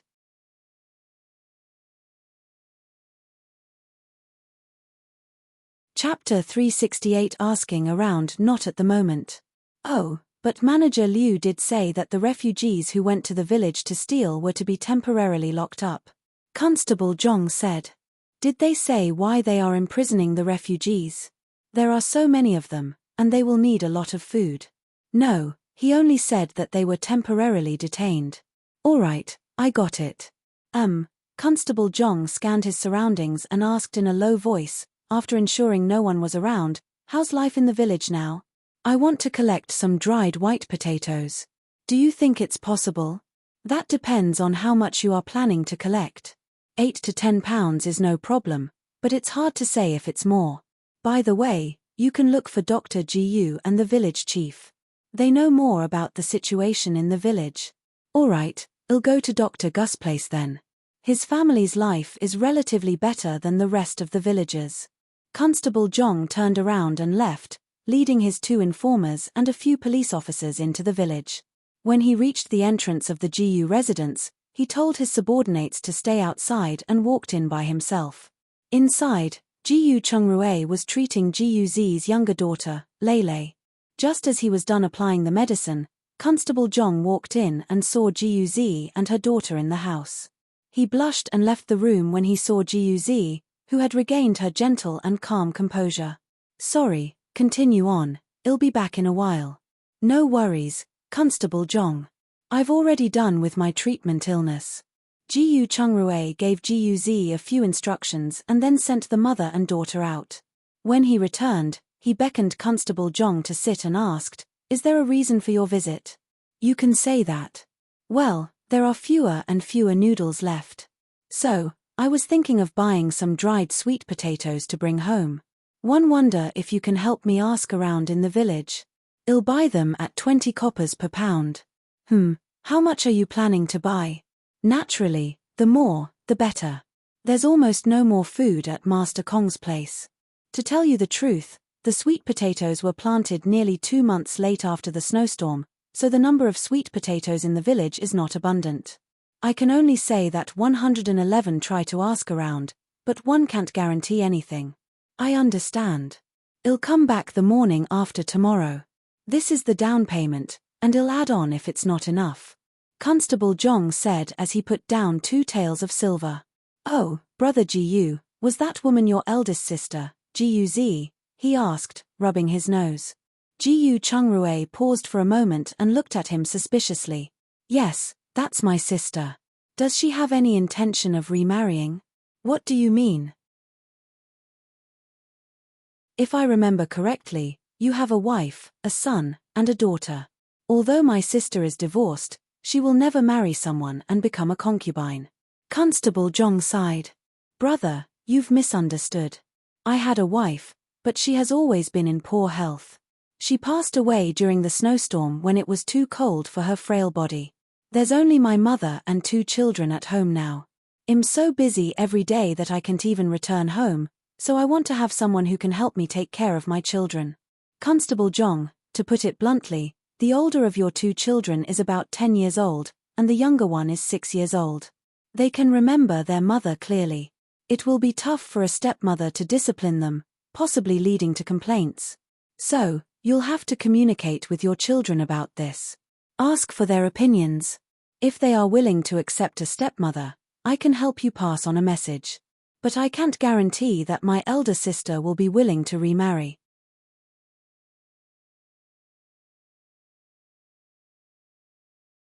Chapter 369 Staying for lunch alright. 111 Give you an answer the day after tomorrow when one come to pick up the dried sweet potato. Constable Zhong replied after a moment of contemplation. Honestly, he had never thought about the children's opinions before and had never taken them to heart. After hearing Jiyu Chungrue say this, he felt that it was necessary to discuss it with his children before making a decision for the sake of the harmony of his family in the future. Okay, please wait a moment. I'll ask my wife to add 2 more dishes, and we'll have a meal together. Jiyu Chungrue stood up and said, It's okay, a few people are still outside waiting for me. Constable Zhong replied, Just call them in together. If you walk back at this time, you'll be too tired. But it won't be that grand of a meal, so please don't mind the simplicity. Jiyu Chungrue went straight to the kitchen after he finished speaking. Constable Zhong wanted to chase after him and stop him, but his stomach started growling the moment he stood up. He looked at the bright sun outside and hesitated momentarily before bracing himself and staying. When Jiyu Chungrui entered the kitchen, Ju Ying had just finished washing the white sweet potato vines. When she saw him coming in, she looked up and asked, "Who's here again?" "I heard a man's voice. It's Constable Zhong. Try to make it simple for lunch, but make sure it's just enough so that they won't half hungry." "How many people?" Ju Ying asked. "From what he said, there are 7 people, including him." "All right, let's have soup for lunch then." "Sure, do as you see fit. Just don't make the meals stand out too much." After Jiyu Chungrui finished speaking, he took the pot of water and returned to the living room.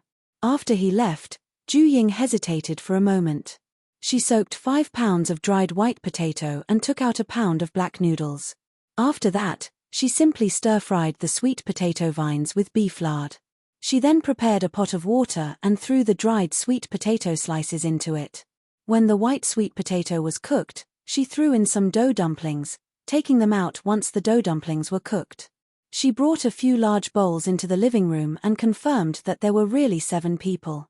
Ju Ying then returned to the kitchen, took out a large bowl of dough dumplings, and filled it with soup. She put a spoon in and brought it out. "Lunch is simple, please don't mind it." "How can that be?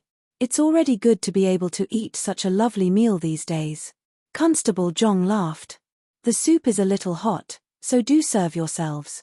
"Oh, there is still half a pot back in the kitchen if it's not enough." Ju Ying then turned around and went back to the kitchen. Then, she scooped a bowl of soup for herself and took out a beef bun from her interspace to eat. Halfway through her meal, Jiyu Chungrui came in with a pot. "So fast?" Ju Ying asked in surprise. "Yeah, they're all like hungry wolves." Jiyu Chungrui nodded and left a bowl for her. He served the rest of the soup and left. After the meal, Constable Zhong and the others drank a cup of water and chatted for a while before slowly setting off for the county. On the other hand, Bai Jingping had just put down his bowl of rice when the head of the military soldiers, who had previously checked the household registration, walked in. "My lord, we've already checked everyone. 10 suspicious people have been identified." After he finished, he handed him detailed information on the 10 people. Bai Jingping looked at it and said, "Keep a close eye on them. You've been busy the whole morning, so go and have lunch." "Roger that." The officer responded and turned around to leave. After he left, Bai Jingping began to study the list in his hands seriously. While that was happening, Jiyu Chungrui visited a few bigger families in the village that had planted sweet potatoes and asked for any potatoes for sale. Of course, apart from the village chief, his old house, and the patriarch, he couldn't collect more. Even with his reputation, he only managed to gather 100 pounds.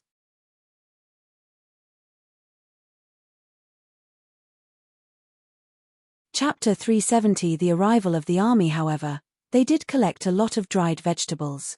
They collected 1 sack from one of the families and 2 from the rest collectively.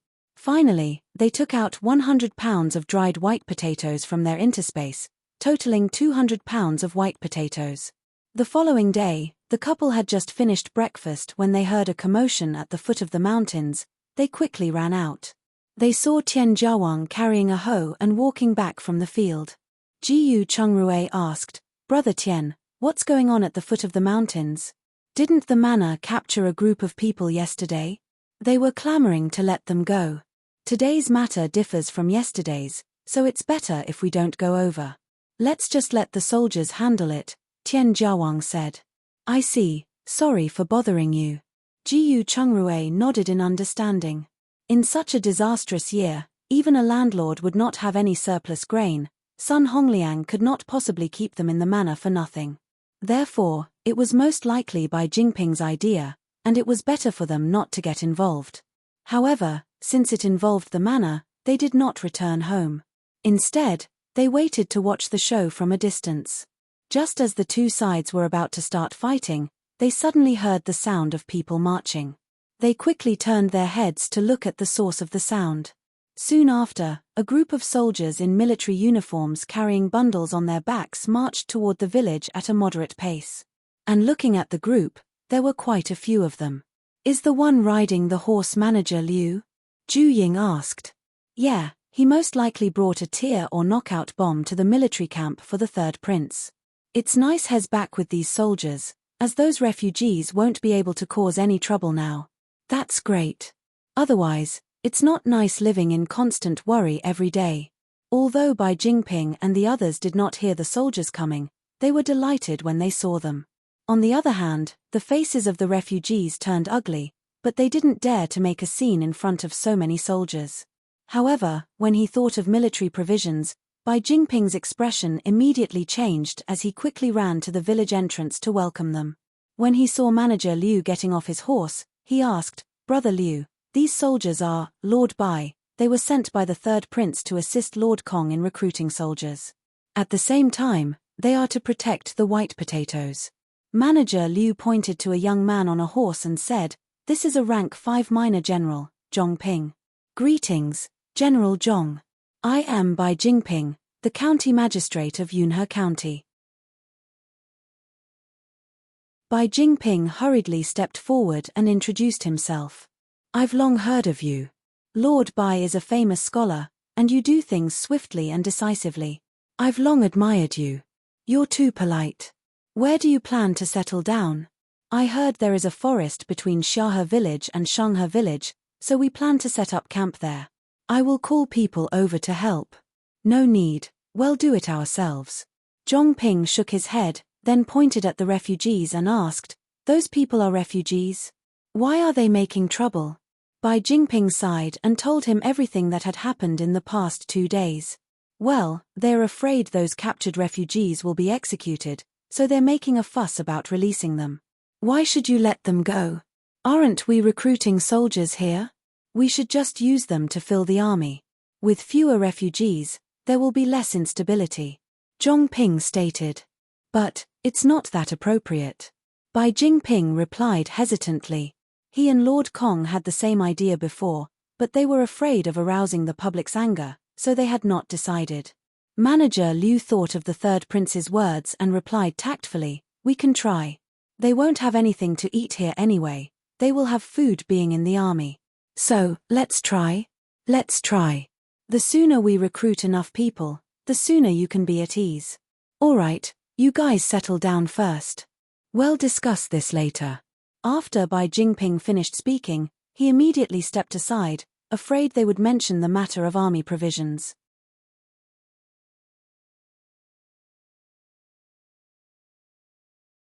Chapter 371 Conscription. Fortunately, the other party didn't say anything and left. He heaved a sigh of relief and returned to his camp. Seeing that the refugees had retreated, he informed the soldiers that they could look for Zhong Ping if they had any difficulties before hurriedly returning to the county administration. Seeing this, Jiyu Chungrui and Zhu Ying were relieved. The next day, the county issued a notice for conscription. Suddenly, the entire county was in an uproar, but it soon calmed down. It became terrifyingly quiet as people started to sign up one after another. Constable Zhong and Bai Jingping had also rushed to Qingshui town. With the cooperation of Constable Zhong and Tian Jingzhong, they went to villages to recruit soldiers. Bai Jingping, on the other hand, returned to the campsite and was in charge of recruiting soldiers for the 3 nearby villages. When he returned, Bai Jingping did not immediately begin his work. Instead, he went to the manor and said to the refugees who had been captured, "Ever since the disaster, the Yunhe County was instructed to deal heavy punishment as instructed by the Dongyang Manor. I think you should have heard of it. With the crime of gathering as robbers, there are only 2 paths for you all. One is to accept the conscription and head to the north for war. The other was to join the county's labor force for half a year. I'll give you 15 minutes to think about it and decide. May first ask what kind of labor work this entails." At this moment, a weak voice asked, "Repair the river and road." Just as Bai Jingping finished his sentence, someone shouted, "We didn't have anything to eat or drink for the past few days. Isn't giving us such heavy work trying to kill us?" "Not really, but you'll definitely suffer. Of course, if you want to eat well, you can accept the conscription. You won't go hungry," Bai Jingping replied. "There's food in the military camp." "Yes, The country's current food supply is mainly supplied to the various barracks to ensure our country's safety. The crowd immediately started discussing amongst themselves. Although they felt it was unfair, most knew their situation. Otherwise, if the border was lost and invaders from all sides came in, they would have even worse days. However, some people were still unwilling and asked, why the discrimination? They should at least give us some soup if there's meat for the soldiers. Discrimination? Bai Jingping scoffed, then continued, they're risking their lives for a living. You can join the army if you're envious. The opportunity is right in front of you. The man immediately shut up. However, with Bai Jingping's words, everyone felt more at ease. Finally, most of them chose to go to the military camp. In any case, they would suffer the threat of death, so they might as well eat their fill. Only a few people who could not let go of their families chose to join the labor force. When Bai Jingping saw this, he immediately led them back to his camp. He then went to the refugee camp and recruited another 100 or more people. As for the 3 villages, Sinan village had 23 people who signed up. 5 from Xiahe village.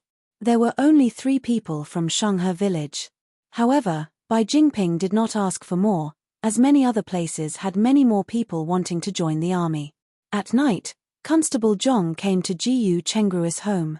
Jiyu Chengrue gestured for him to sit down and said, we've collected a total of 200 pounds of dried white potatoes and 300 pounds of dried vegetables. The dried vegetables can be considered a gift, so the silver you gave is just enough. Constable Zhong nodded and handed him another tael of silver. Thank you so much, Dr. Jiyu. Otherwise, I would really go hungry. It's not a problem. We're only doing this for your sake. Jiyu Chengrue stood up after that. Do you want to transport it now? Or, let's do it tomorrow morning. 111 stay at Lord Bai's place for the night. Constable Zhong replied and laughed.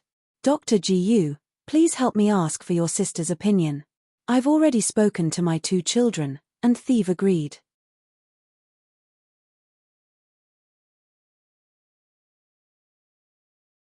Chapter 372 Rejection. Alright, I'll go to her soon and let you know tomorrow morning. 111 Leave this to you. You guys go ahead with your work, and I'll return after breakfast tomorrow. Constable Zhong stood up and left after that. After he left, Jiyu Chengrue turned his head and asked, Babe, do you want to come with me? It's still unknown whether your big sister will agree or not, so you should go by yourself. However, you only need to deliver the news. Don't express your opinions. Yeah, I'll be back soon. Jiyu Chengrue stood up and left for his sister's house. Jiyu Zi was surprised to see him at her door so late at night. She invited him into the house and poured him a glass of water. Chengrue, what's the matter? Jiyu Chengrue nodded and said, Sister, you've met Constable Zhong, right? We've met a few times but never spoken to each other. What is it that could be related to him? Jiyu Zi asked after she sat down and looked at him in confusion. Right, has interested in you. He asked me to pass on a message and ask for your opinion. Jiyu Zi's face turned pale when she understood what he meant. She shook her head and replied, No need. I don't want to get married again in this life. Jiyu Chengrue saw her facial expression and understood she was most likely traumatized by that Chen bastard. He stood up and said, Sister, there are still many good people in the world. You're not even 30 yet, so I hope you can walk out of it bravely. After he finished speaking, he left. Jiyu Zi was stunned momentarily before she slumped onto the table and started crying. Her elderly helper, Aunt Mai, poured her a glass of water. Madam, your health is more important than anything. Aunt Mai, I'm just feeling troubled. I'll be fine after this. Jiyu Zi stood up and wiped her tears in embarrassment. You're just too headstrong. If you don't mind me speaking, you don't have to protect your chastity for Lord Chen. You just have to live your own life. If there's a suitable person, you should take a step forward. Otherwise, you won't even have someone to talk to when you're old. You heard what Chengrue said just now? Yes, Mr. Chengrue is right. There are still many good people in the world. Jiyu Zi hesitated for a moment. To be honest, I'm not avoiding another marriage for that bastard. I'm mainly afraid my 2 children will be wronged, so one don't dare to take this step. There was one more thing that she didn't say out loud: once bitten, twice shy. She was deeply disappointed and even hopeless about marriage and did not want to get married again. However, after living alone for more than a year, she could also see that having a man in the family was necessary. Luckily, her family did not abandon her. Otherwise, she would have been a pile of bones by now. However, her parents and brothers could help her for a while, but not for a lifetime. She could not always trouble her family. It's not easy to get remarried, but you can ask around and contact him. If he's a good person and his family accepts you, that would be great. Honestly, it might not be suitable for the 2 young ladies if you live alone. Didn't you notice that they didn't play with the children in the village much?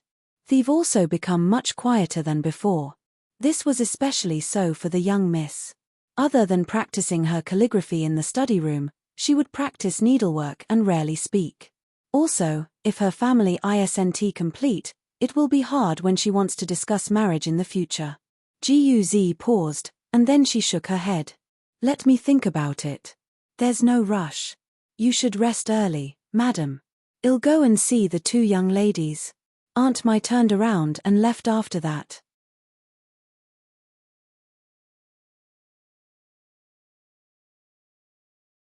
Chapter 373. Mother God. After Aunt Mai had left, Guz sat in the house, unable to return to her senses.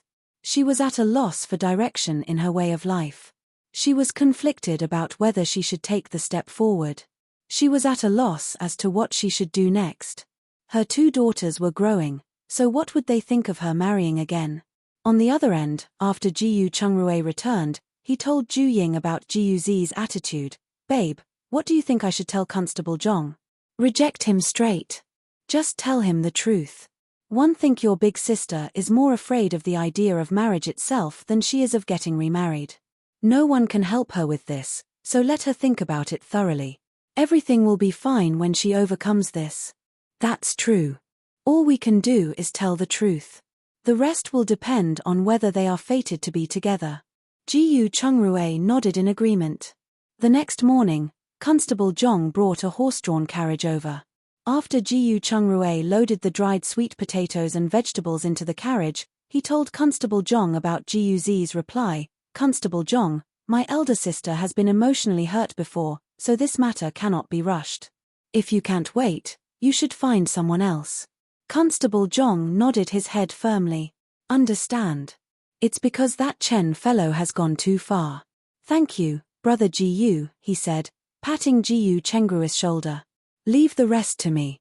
I'd like to give it a try. I'm impressed, but don't push too hard, or I'll be the first to disagree. Don't worry. All right, I'll be going now. Constable Zhong said his goodbyes and drove the horse carriage off. Stopping at the village entrance, he then rushed to the county with the soldiers and laborious. Afternoon came. After Bai Jingping saw that Zhongping was planning to stay behind, he returned to the county after a short exchange. Turning to the refugee camp, most of them were in tears. After all, in such a disastrous year, any family would be at a loss with one fewer strong man in it.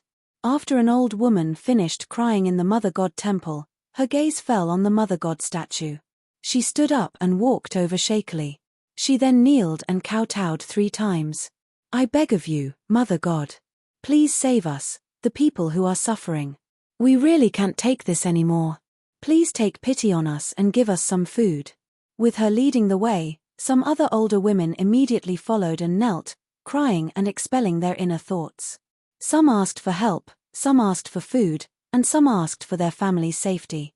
Some also hoped that the Ming dynasty would win the war as soon as possible so that their family could come home and reunite. Basically, everyone started crying and begging for help. Is praying to the Mother God really useful? A young man asked suddenly. If it weren't for a Mother God temple here, I would have forgotten about Mother God herself. I'm not sure. I know we should burn incense and pray to Buddha and Guanyin, but I've never seen anyone pray to Mother God. Shut up, you two. How dare you disrespect Mother God? I've heard from my grandmother that when they were fleeing for their lives, They almost starved to death. It was only because of the sudden appearance of a large amount of food in a mother god temple that they managed to survive. Really? Such a divine miracle? But these disasters have been going on for so long, and there's still no sign of Mother God intervening? Maybe those people's hearts aren't sincere, and Mother God can't hear their prayers. An old woman pointed at the Mother God statue, whose appearance could no longer be seen clearly. Look how dilapidated Mother God statue has become, and no one is taking care of it. I'm sure most other Mother God temples have already collapsed, let alone getting offerings. How would Mother God hear our request when she's this sad? Does it mean we wasted our prayers? But what if it comes true? As long as we are sincere, I'm sure Mother God will show mercy one day. After some discussion, they began to clean up the statue of the Mother God.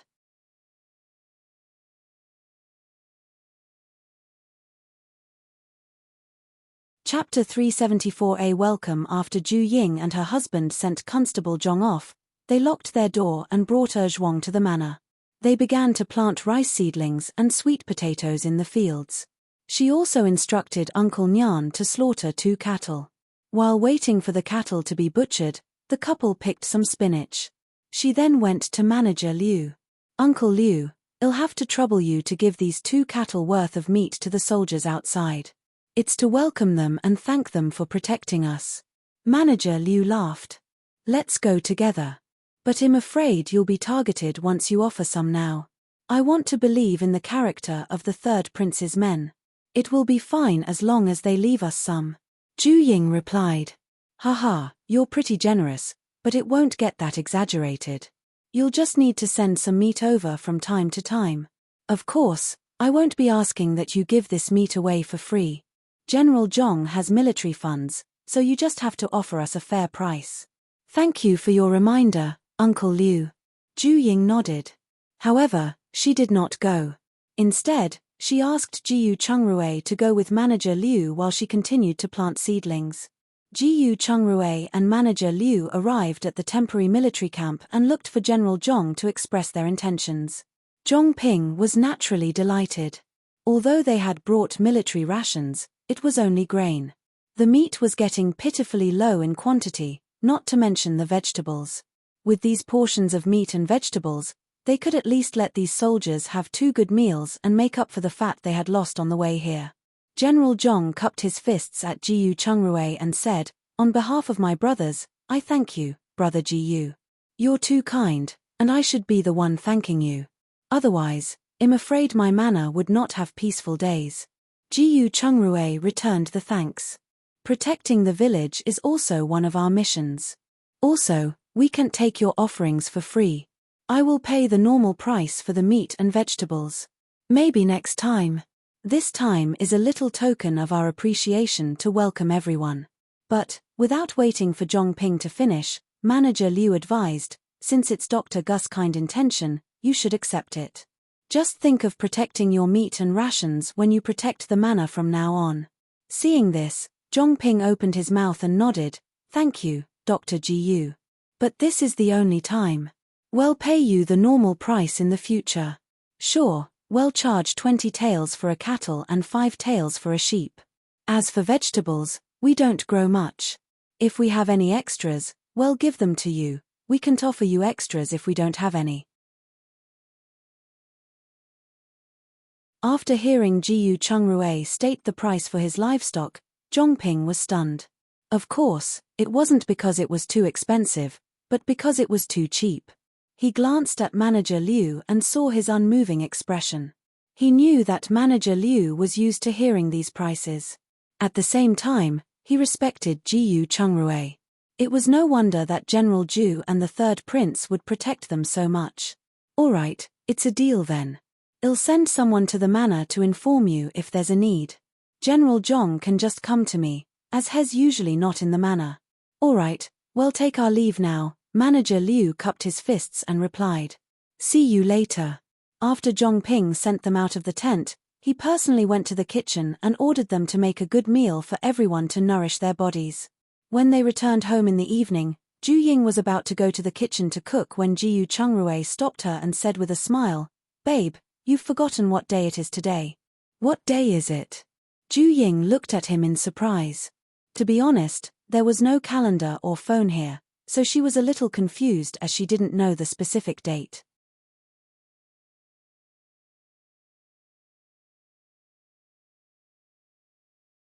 Chapter 375 Birthday 1. It's May 18th, and I'll prepare dinner tonight. After you send me into your interspace, you just have a good rest. Jiyu Chungrue went into the house after that. Ju Ying finally understood what he meant, and her face turned red as her heart beat faster. She tied Zhuang up and followed him into the house. Jiyu Chungrue had just finished washing his face. He saw her come in, changed the water for her, and kissed her on the face. What do you want to eat tonight? I'll enter your interspace immediately. You make the decision. Once you've decided, just tell me what ingredients you need, and I'll bring them out. Alright, 111 go and draw up a list. Jiyu Chungrue turned around and went to the west room. On the other hand, Ju Ying washed her face and changed into clean clothes. After she was done, Jiyu Chungrue took out a list and handed it to her. You can choose what you want to eat. Ju Ying took the list over and looked at it carefully. There was an assortment of Chinese and Western foods on it, and quite a lot of them. She marked down a bowl of cordyceps flour blackbone chicken soup, a steak, a fruit salad, and a small cake after going through the entire list. Jiyu Chungrue took it and glanced at it. He added a cup of saffron tea and said, "It's not good for you to get pregnant at such a timing. Sorry for the inconvenience." Ju Ying smiled and nodded. I understand. Besides, it's good one don't get pregnant now. Are you sure there's nothing else you want? I'll go to the interspace to prepare dinner if there's nothing else. Yeah, nothing else, Ju Ying affirmed and closed the door. She entered her interspace with him, took out the necessary ingredients and seasonings from the warehouse, and left the interspace. As soon as she came out, she heard Zhuang barking. She quickly opened the door and walked out. When she saw Father Jiyu standing outside, she approached him and greeted him. Father? Come in for a talk. No need, I'm here for just a few words.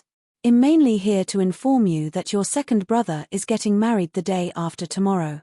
Remember to be there early. Such a hurry? There's no choice, no one's life is good this year.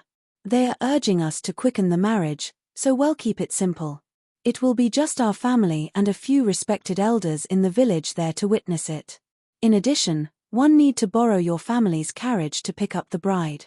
Also, see if you can get us a few pounds of meat, as it won't be a feast without meat. Is beef or mutton okay? We don't have anything else to offer. Ju Ying asked. Sure, 5 pounds each is fine. The chickens we raise are also ready to be eaten. Father Jiyu replied. Alright. Well, come with the meat the day after tomorrow.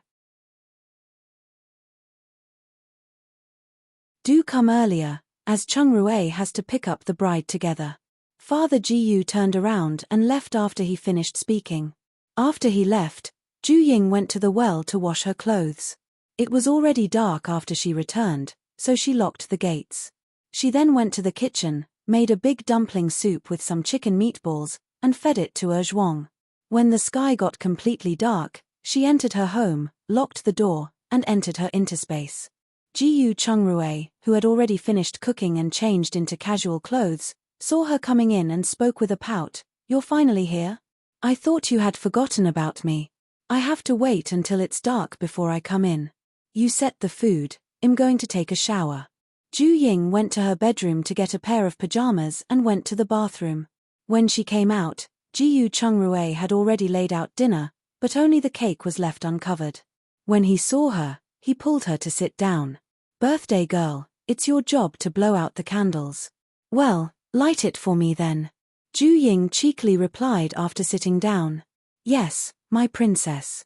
Jiyu Chungrue responded with a smile.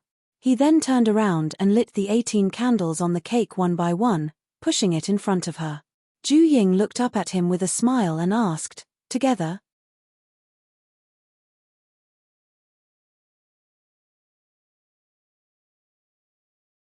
Chapter 376 Birthday 2, Together.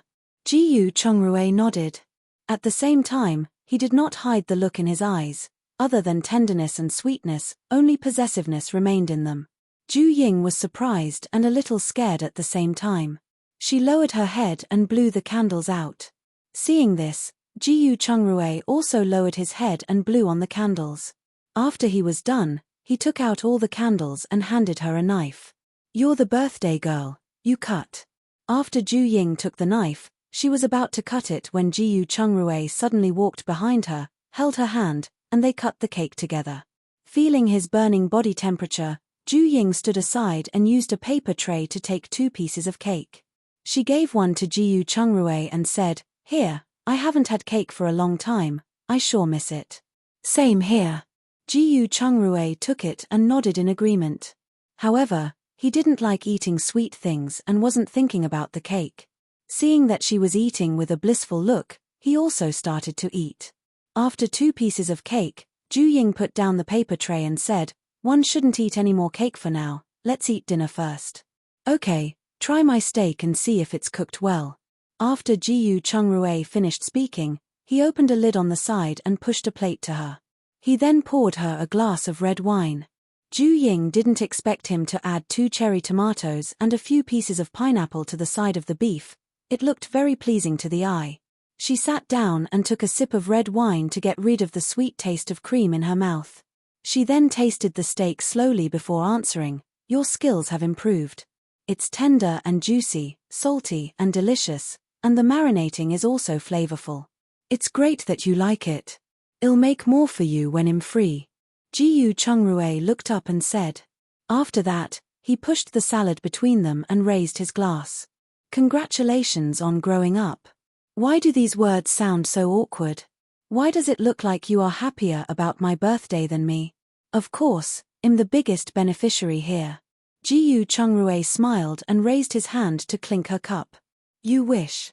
Ju Ying rolled her eyes at him, took a sip, and ignored him. She lowered her head and ate more of the food.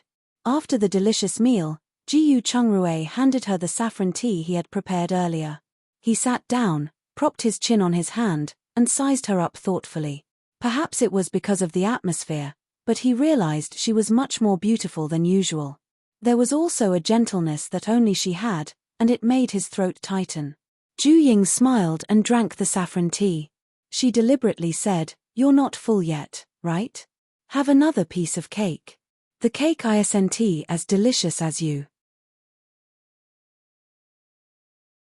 Besides, we'll have blackbone chicken soup for supper later." Jiyu Chungrui got up and turned around to carry her to the bedroom. The next day, Ju Ying woke up and looked at the scene in the room. She was stunned momentarily before remembering that they had slept in the interspace and consummated their marriage. She moved slightly, and a sharp pain came from her body as if she had been run over by a car. She couldn't even sit up. "Jiyu Chungrui, you beast," she cursed. Jiyu Chungrui, busy in the kitchen, heard her curse and laughed. He couldn't be blamed for this. He had been holding it in for several years, so naturally, he went all out when the dam burst. Besides, if he weren't afraid that her body wouldn't be able to take it, he wouldn't have left her any energy to scold him. Nevertheless, he still had to coax her and soothe her mood. He brought a bowl of blackbone chicken soup in and said, "You must be hungry. Have a bowl of soup first. Coming, help me brush my teeth and wash my face." Ju Ying ordered as she grabbed the pajamas on the side and put them on.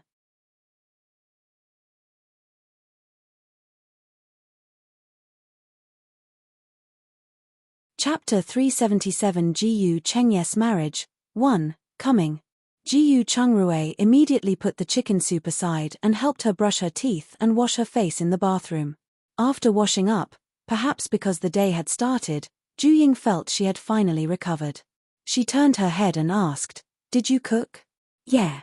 One made millet and red bean porridge, mixed it with 2 side dishes, and fried 2 poached eggs." Jiyu Chungrui pointed at the blackbone chicken soup and added, "Oh right, you should drink the blackbone chicken soup while I'll serve the rice." After he left, Ju Ying sat at the head of the bed and drank the chicken soup. The thick chicken soup was without a trace of oil, and she felt the warmth in her stomach. She lowered her head and drank it spoonful by spoonful. After she finished drinking, She walked out slowly with the bowl in her hand and saw that Jiyu Chungrui had just finished setting up breakfast. After breakfast, the two packed up and left the interspace. I can go to the manor alone, Jiyu Chungrui said. You can rest at home, and I'll come back to cook in the afternoon. No need. I'll just cook myself a bowl of noodles at noon. You don't have to run back and forth.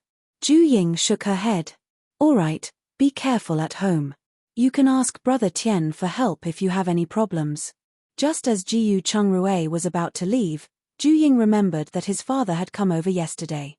She quickly stopped him and told him about Jiyu Chengyes' marriage. I see.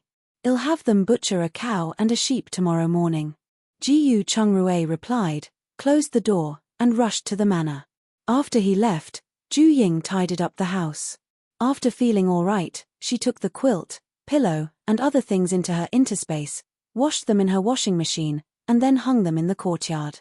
After lunch, she locked her doors and returned to her room to sleep. The next morning, after breakfast, the husband and wife each changed into fine cotton clothes. They first drove the carriage to the manor, picking up 10 pounds of beef and mutton each. Of course, on the way, she put half of it into her storage space and took out a piece of beef lard weighing 5 pounds. As soon as the two of them reached the door, Father Jiyu came over and said, hurry up and clean up the carriage. We have to go and pick up the bride quickly. All right, I'll do it soon. Jiyu Chungrui was not hurrying to move even after hearing his father's words. He lifted the curtain and took the basket from Ju Ying's hand. He took out the meat, handed it to his father, and helped Ju Ying out of the carriage. Father Jiyu immediately smiled when he saw the beef, mutton, and lard in the basket. Today's banquet will go up another level with this meat. Oh, what's the price of beef and mutton now? There's no need. Just treat it as a congratulatory gift for my second brother. Jiyu Chungrui shook his head. To be honest, they were worried about what gifts to give them. After all, if she gave less, it would reflect badly on their relationship with Father Jiyu. If she gave more, it would feel bad because they were indirectly gifting Mrs. Liu. Since they had a suitable reason, they were eager to use this as their gift. All right, that's a matter between you two brothers. I'll go and tell him. Father Jiyu then walked in with the meat. Afterwards, Mrs. Liu, Mrs. Yarrow, and the other women cleaned the carriage inside and out. He then tied a red silk cloth around the horse's neck and the carriage door. He also laid a straw mat inside the carriage and placed a stool. Only then was everything done. After that, Mrs. Liu warmly greeted Ju Ying and said, let's go and chit-chat inside. Ju Ying looked at her smiling face. Her heart was beating, and she didn't know if Mrs. Liu was pleased because her son was getting married or if she had some ulterior motives. However, no matter which, Ju Ying hoped Mrs. Liu wouldn't find trouble with her. Otherwise, she didn't mind falling out with her. Thinking of this, Ju Ying nodded with a smile and followed her inside.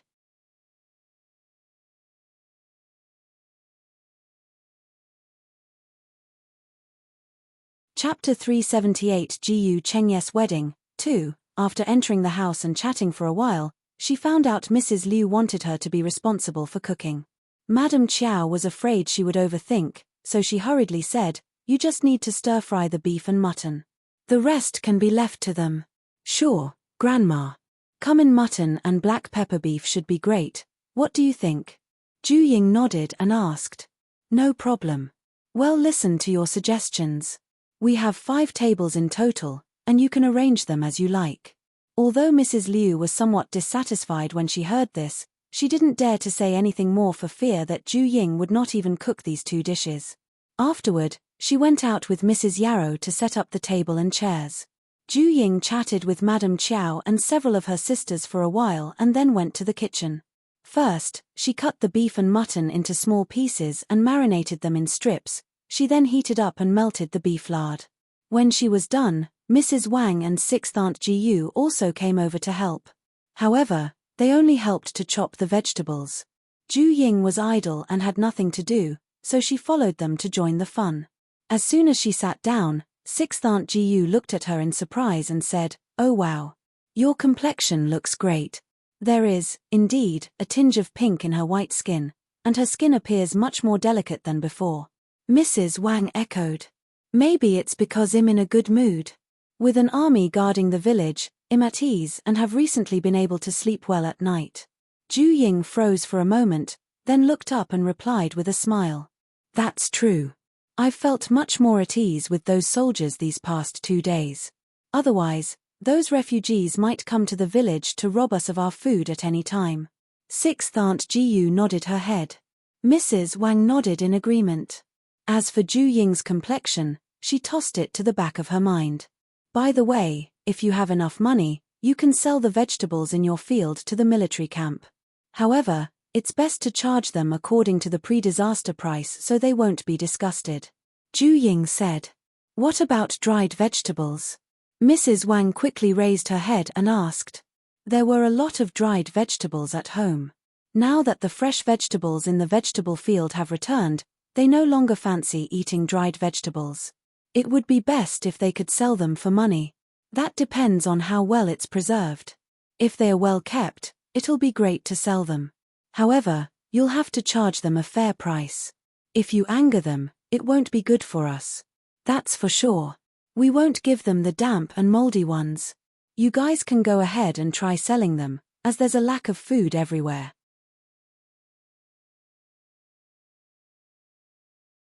Dried vegetables can be eaten. I assent that so?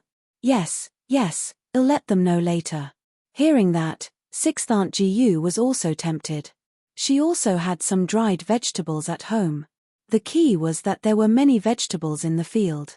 They would have to use them as fertilizer if they didn't eat them quickly enough. The 3 women chatted on and off as 2 more aunties came, followed by 3 of the more important women from the Qian clan. After that, Jiyu Ziqiu and her husband and Jiyu Zishan and her husband came. When the dishes were almost ready, the groom arrived slowly. Mrs. Liu, Mrs. Yarrow, Mrs. Wang, and Sixth Aunt Jiyu immediately welcomed the people who came with the bride. As soon as the auspicious time arrived, the husband and wife paid their respects to heaven and earth and immediately started the banquet. Salad with white sweet potato vines, steamed dried garlic, and eggplant was first served. Ju Ying immediately started stir-frying the beef and mutton afterward. The chicken dishes were made by Mrs. Sunday. It was stewed chicken with dried white potatoes, which smelled quite fragrant. There were also 2 stir-fried vegetables, along with a chives omelette. All of the dishes were quite rich in flavor. Ju Ying did not expect everyone would be given black steamed buns as the staple food. Of course, it was only for a limited number. There was only 1 for each woman and 2 for the men. But this satisfied everyone, especially those from the Yu family who came with the bride. You're tuning in to the Dreamy Chapters YouTube channel. We're so grateful for your support and don't forget to subscribe to join us on this incredible journey through captivating stories. Your generosity through donations truly makes a world of difference, as it's the primary source of revenue that allows me to expand and enhance this channel for you.